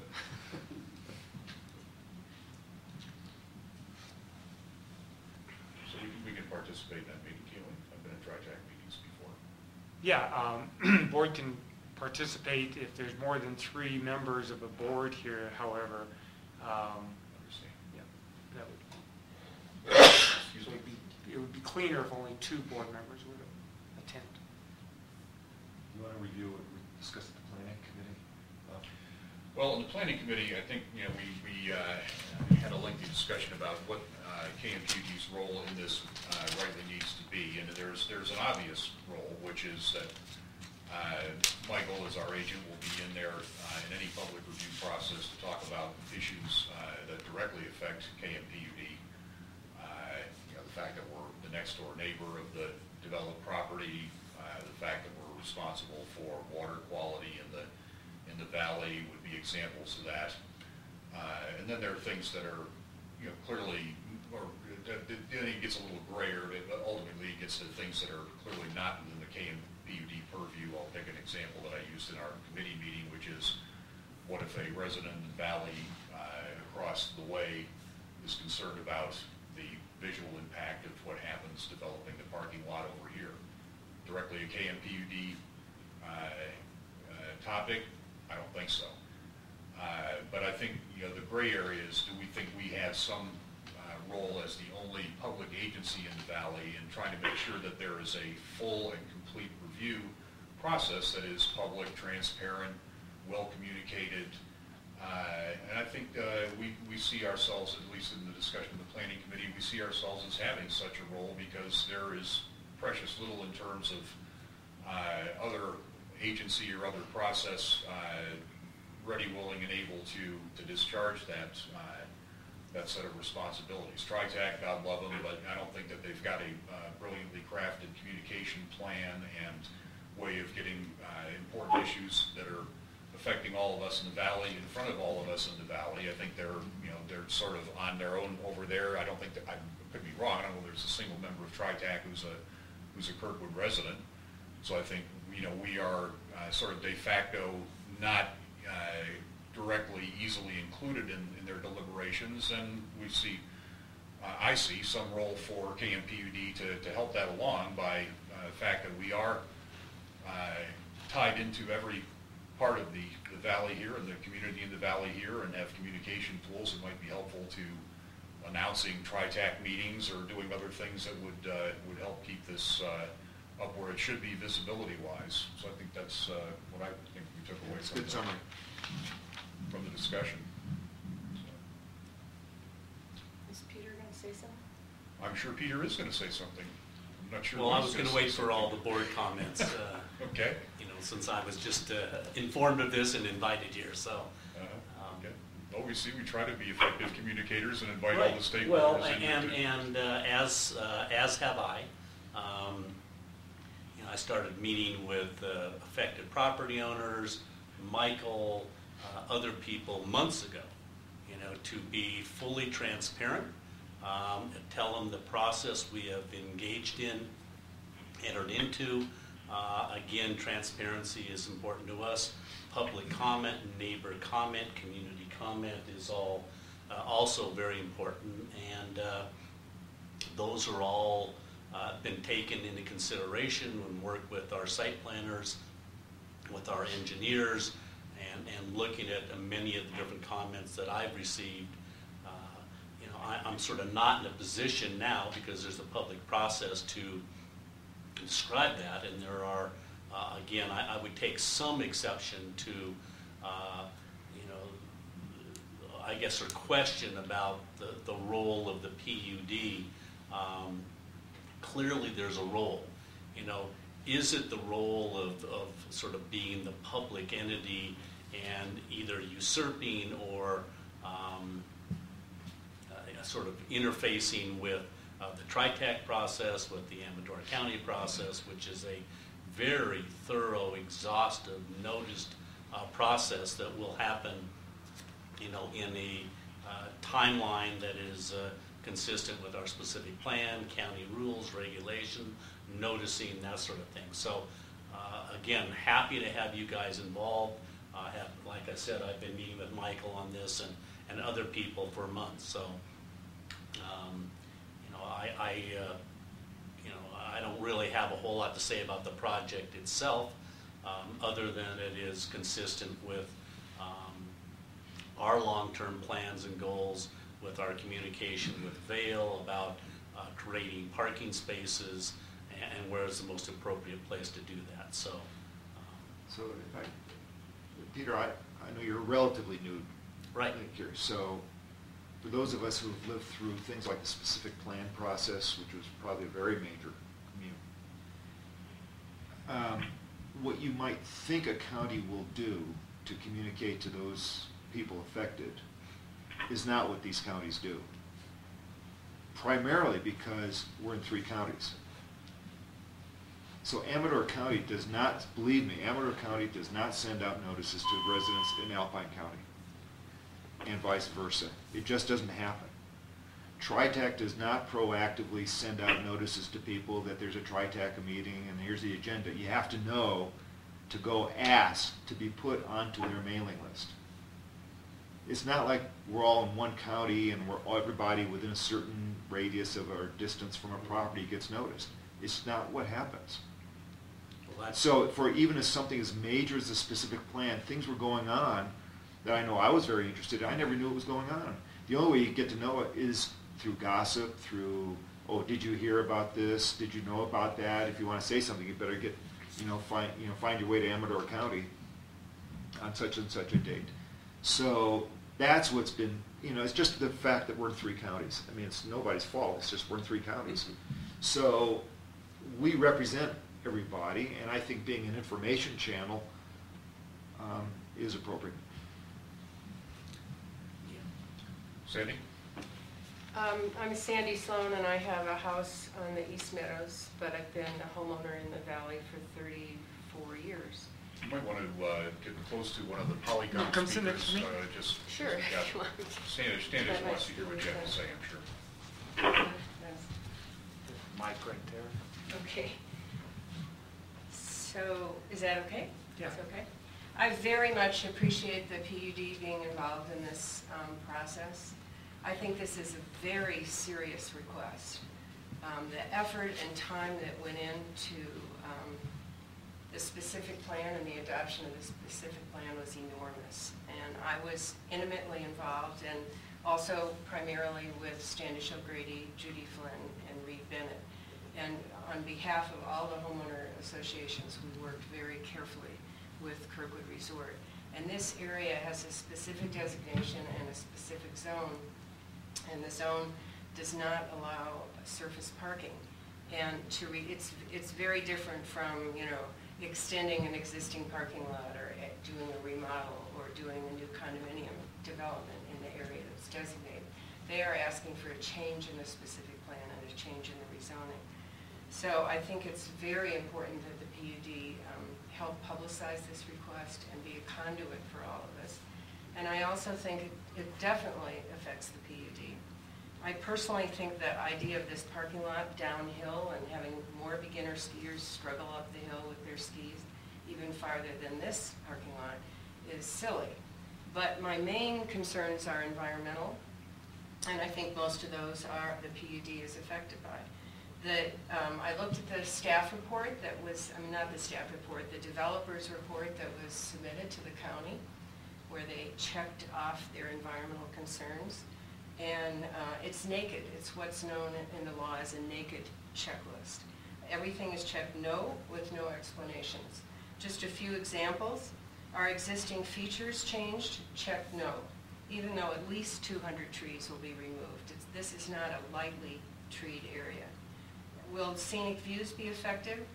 The box is checked no, even though views to the north and especially to the east will be greatly affected.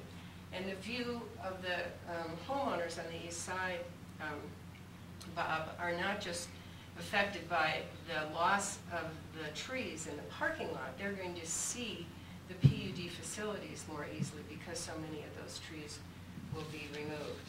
Is there an existing change in character? The box is checked no, even though a recreational ski trail that I just skied on this morning is changed.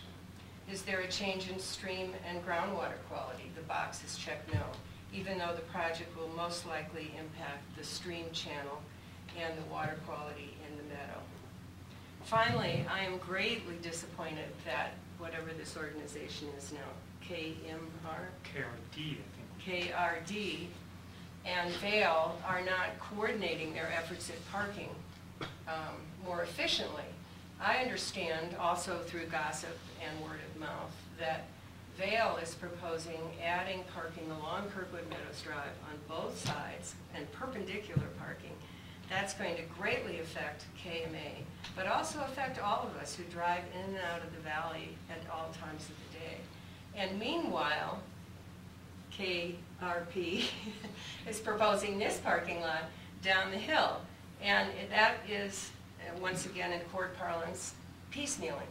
And there should be an effort for them to get together and look at an overall sensible parking plan for this valley. So those are my comments, and I urge the PUD, I guess through Michael, to keep working with Vail and KRP and all of us homemakers to come up with a sensible solution. Thank you for letting me sit there. Thank you. In brief comment to your last point, KRD has indicated that their intention, if this project is completed, is to deed it over to Vail, as I understand. So Correct. I think there is some level of coordination there that may not be immediately apparent, but is at least one level back somehow. There is a linkage there. Yes, please, Nancy. To a microphone would be nice, thank you. Yes, Standish? Well, I'd just like to make a few comments that echo what the Planning Committee has said today and what Sandy Sloan has said today. I sent a letter to Preston, as Michael mentioned. It's probably the board packer.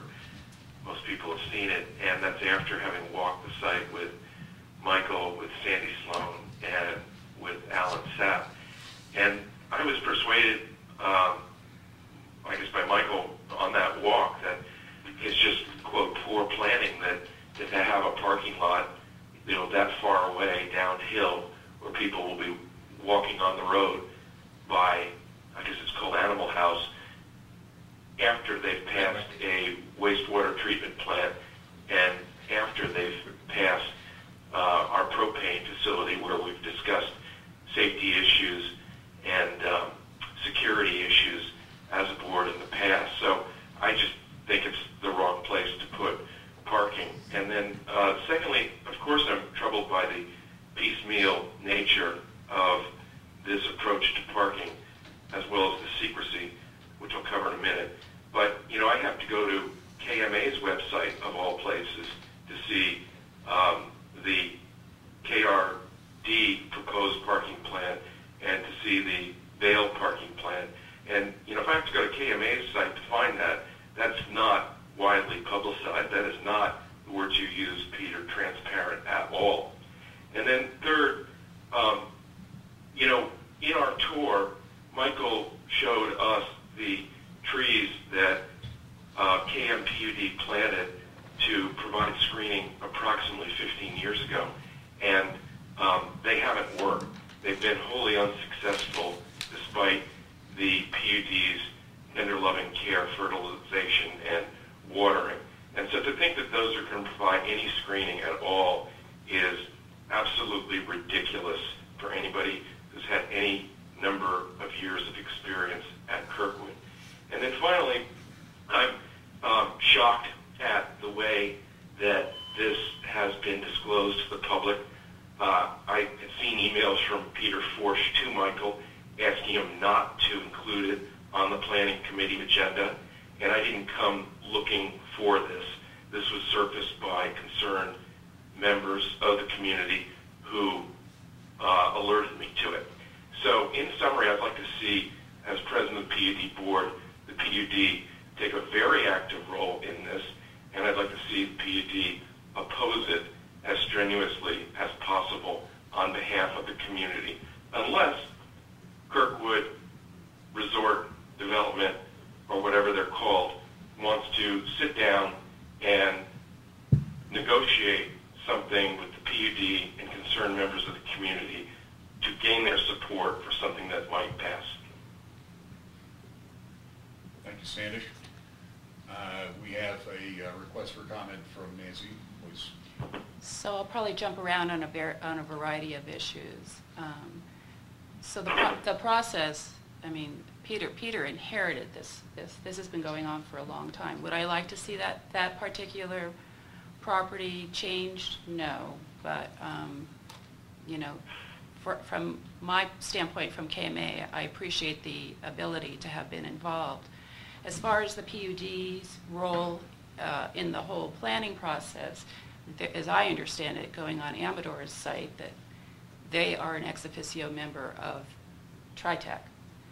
And then I've been in contact with the planner from Amador County. I've had a variety of questions to ask him about it, process not only on this, but as well as the Kirkwood Meadows Drive, because that is of huge concern to us.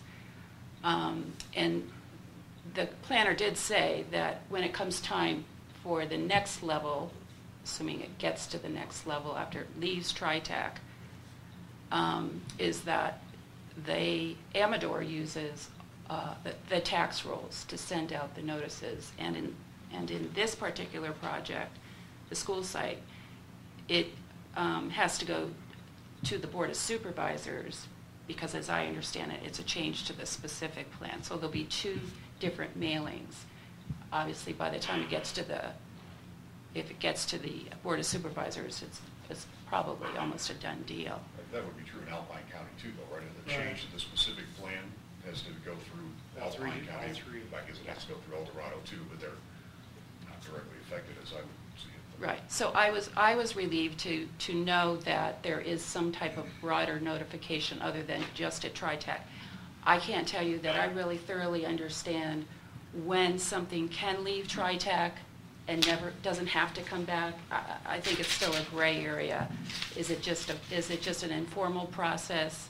You know, do they have to, whatever the project is, this one, another one, do they have to cross their T's, dot their I's? I'm still not clear on that.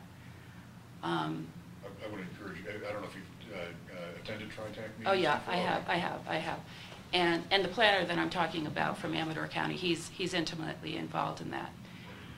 Jumping to the Kirkwood Meadows Drive, he's also involved with that particular project. And it's my understanding that the parking plan, the master parking plan that Vail produced way back when, I can't tell you when it was first developed. I have a copy of it, but I can't remember what the date of it is.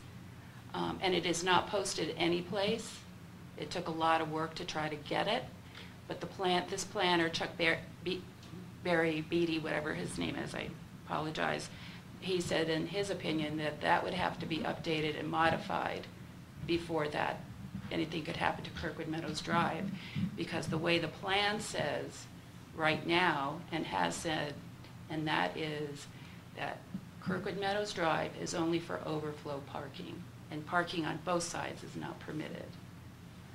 But if I think twice now, I think that parking plan is supposed to be part of the specific plan. Nancy, can I have a follow-up question? Would you mind copying me on this parking, the master parking plan? Because it's not an attachment to the specific plan, and I don't know how you found it, but good job. Yeah, I can't even remember where I found it, but boy, did it take a lot of work. All right. I can maybe Please. shed a little bit of light on the parking plan, which I believe Vail shared with, on a very preliminary informational basis, some thinking and planning they were doing on the parking plan, I believe at a TriTac meeting, and was fairly summarily rejected by Amador County. Not meeting Amador County guidelines, that sort of thing. So where that is now, I really don't know.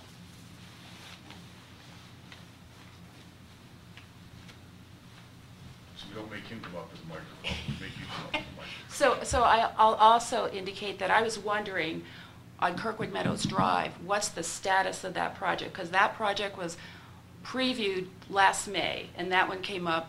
Nobody knew that one was coming. If they did, nobody said anything. It was even more quiet than this parking plan over here on the school site.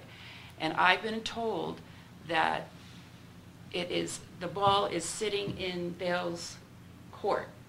It has not come back to Amador County. It hasn't come back to TriTac. And the expectation is that it's supposed to come back to TriTac because that was what the outcome of last May's TriTac meeting was. I can shed no light on that, I promise you. So let's see, where are we at this juncture? We brought this up because we wanted to have a discussion about it. We've had a discussion about it. I think we've made a fairly clear pronouncement from the KMPUD side that we expect to be actively involved in this process and to represent our own interests plus the interests of the community at large.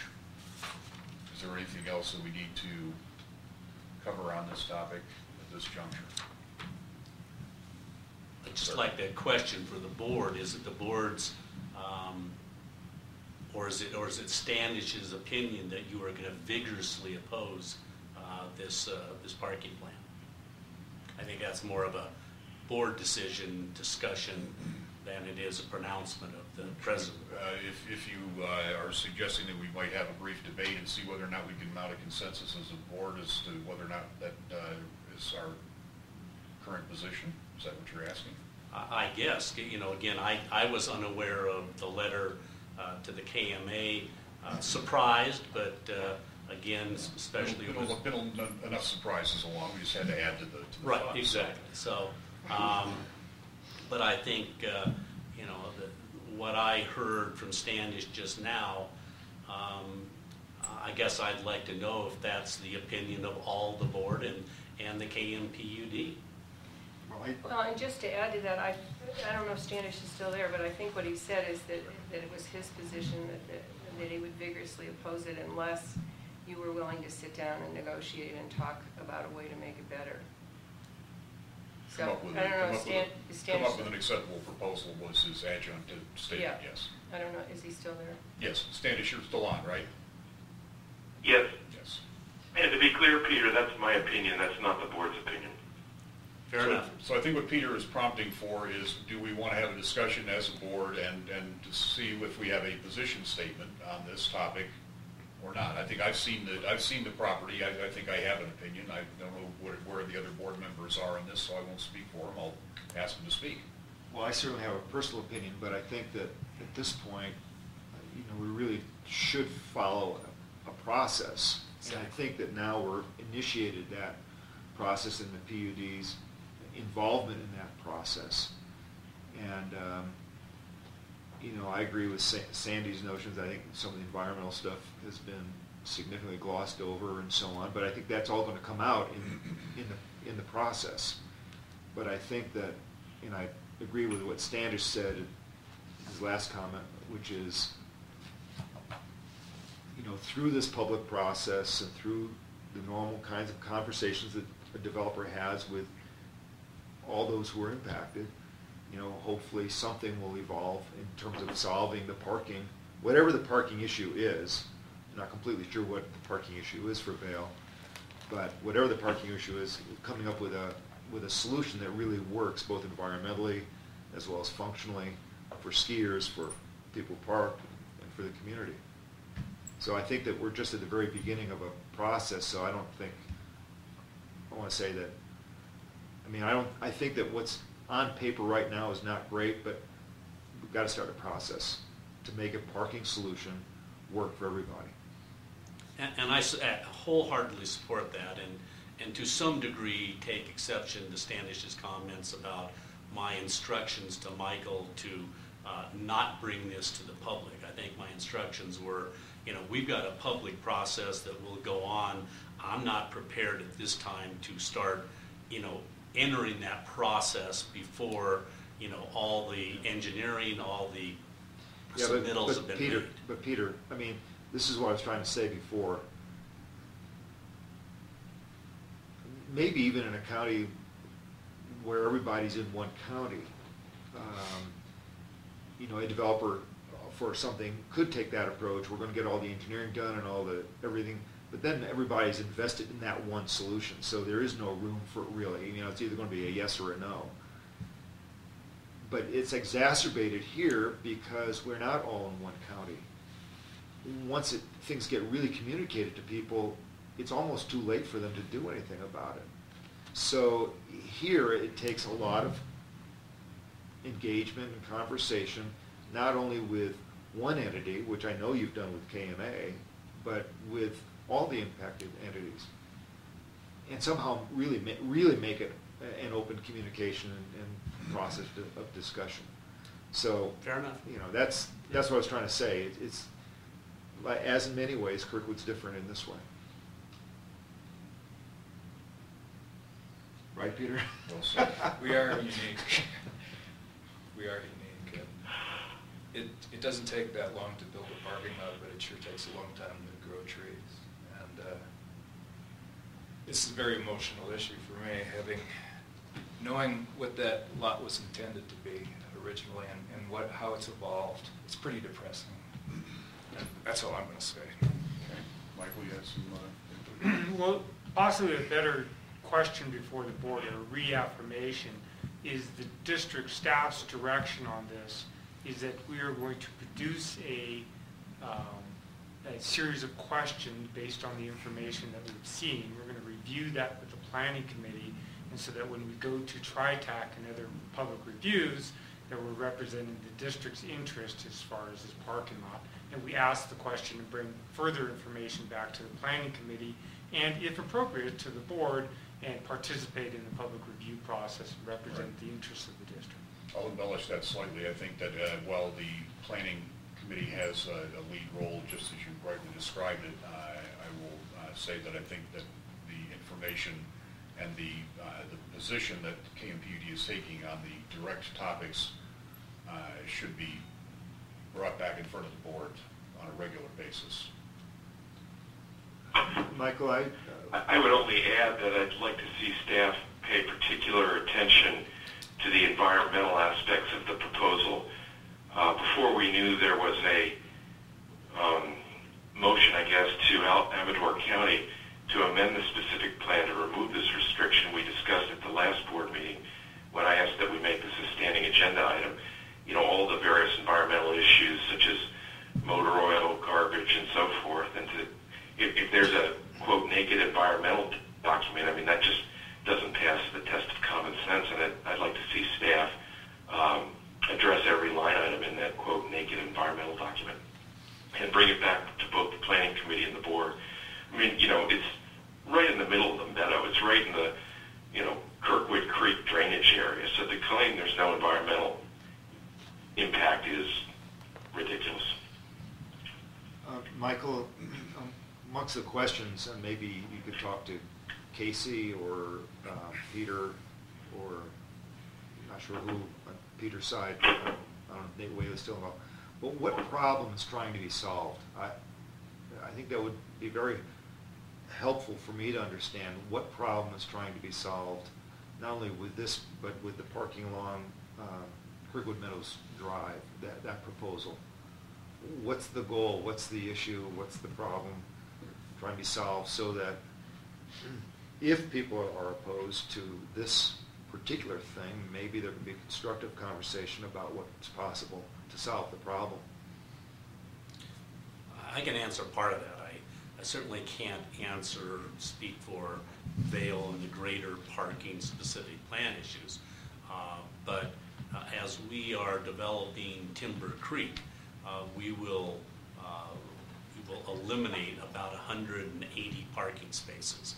Our agreement with Vail basically requires us to replace those.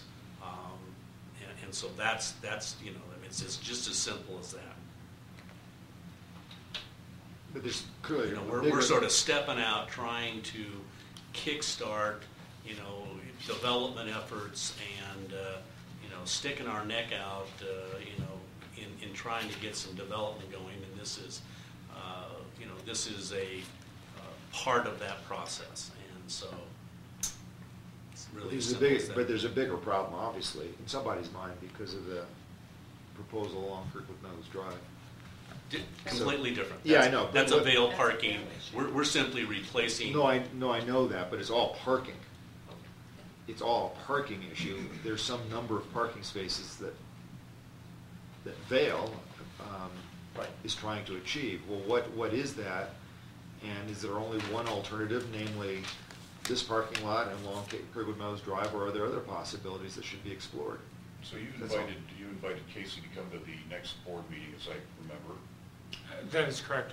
One of the issues would be this. Okay, good. Yeah, we should make it clear to Casey that our desire is to see a complete parking plan as Vail envisions it, and understand what they want to do, where they want to do it, what alternatives are being considered, so that we're all aware of this. Because Peter, with all due respect, I mean, this thing has not.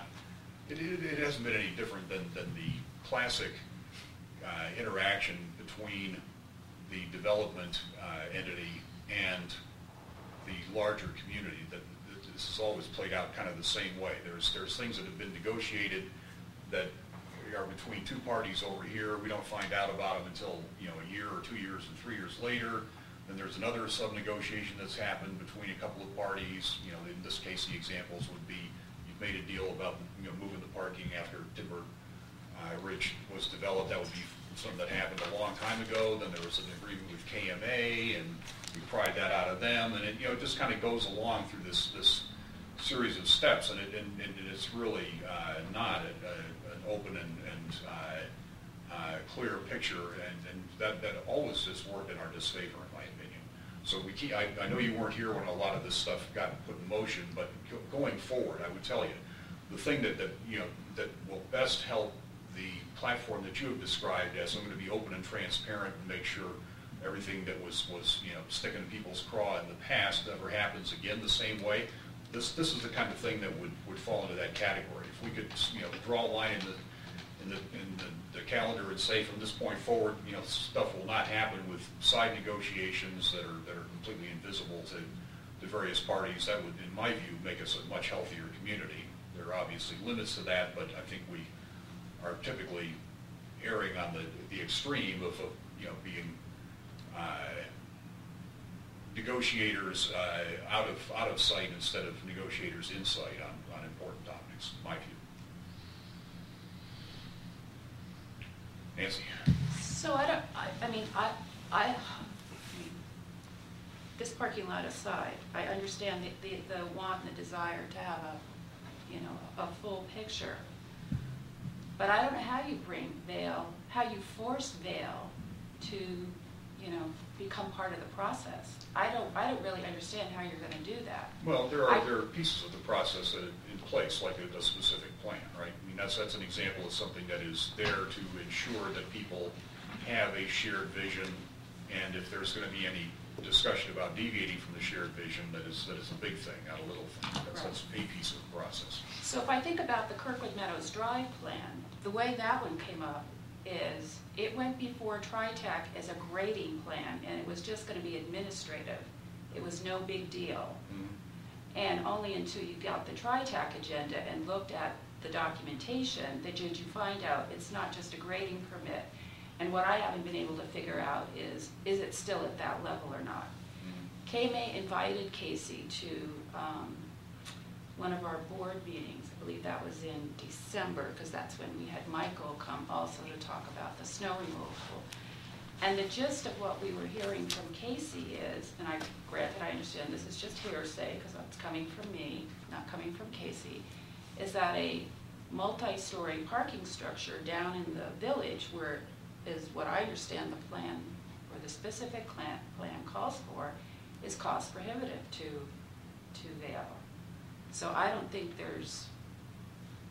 I don't know what the solution is. I don't, and so to me, I'm saying to myself, cost prohibitive to Vail? Really? Yeah. That's like, wow. That's exactly what should be brainstormed. There has to be a way for Vail to put in money and for the Kirkwood development to put in money and figure out a way to add a level of parking, either here or in the main lot. And, you know, developers always say everything is cost prohibitive, but, you know, we need to keep encouraging them to look at the solution that was originally envisioned. Yeah, the definition of cost prohibitive is the second cheapest solution. And I mean, I hold my breath every month when that TriTac agenda gets published, because it's the Wednesday before the Friday, I mean, 2 days before the TriTac meeting. And I just go, okay, is it going to happen this time or not? That's the only way I know about, you know, these issues, and it is that part of it's trouble. Okay, well, this was good, cathartic, and I don't know you answered any number of questions you raised there, but let's see, we can boil this down now. I think we're about done with this one. We're going to have a strong KMPUD engagement. It's going to be regulated through the planning committee and back to the board, and I think that's it. We're going to invite Casey to the next board meeting to ask and prompt specifically about the parking topic, and that's about a wrap on this item. Staff has clear direction. Okay, very good. And let's see, we have finished that. We deferred 9L, so we're to the committee reports. In the briefest of possible terms, planning, we've beaten it to death. Over to finance, if any further comments. Since Bob's not here, I'm the other finance committee person, and I think our focus at this point is budget, 5-year budget, and cash flow. Okay, rightly so.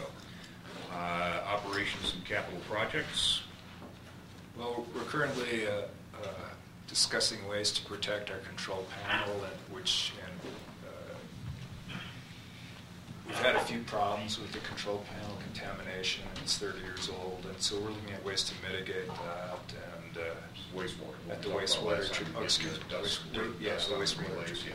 And potentially selling the John Deeres to produce revenue. We're looking into that. It's very preliminary at this point. Eric, do you think anything else that pretty much covered? The other thing I think we covered. Yeah. Okay.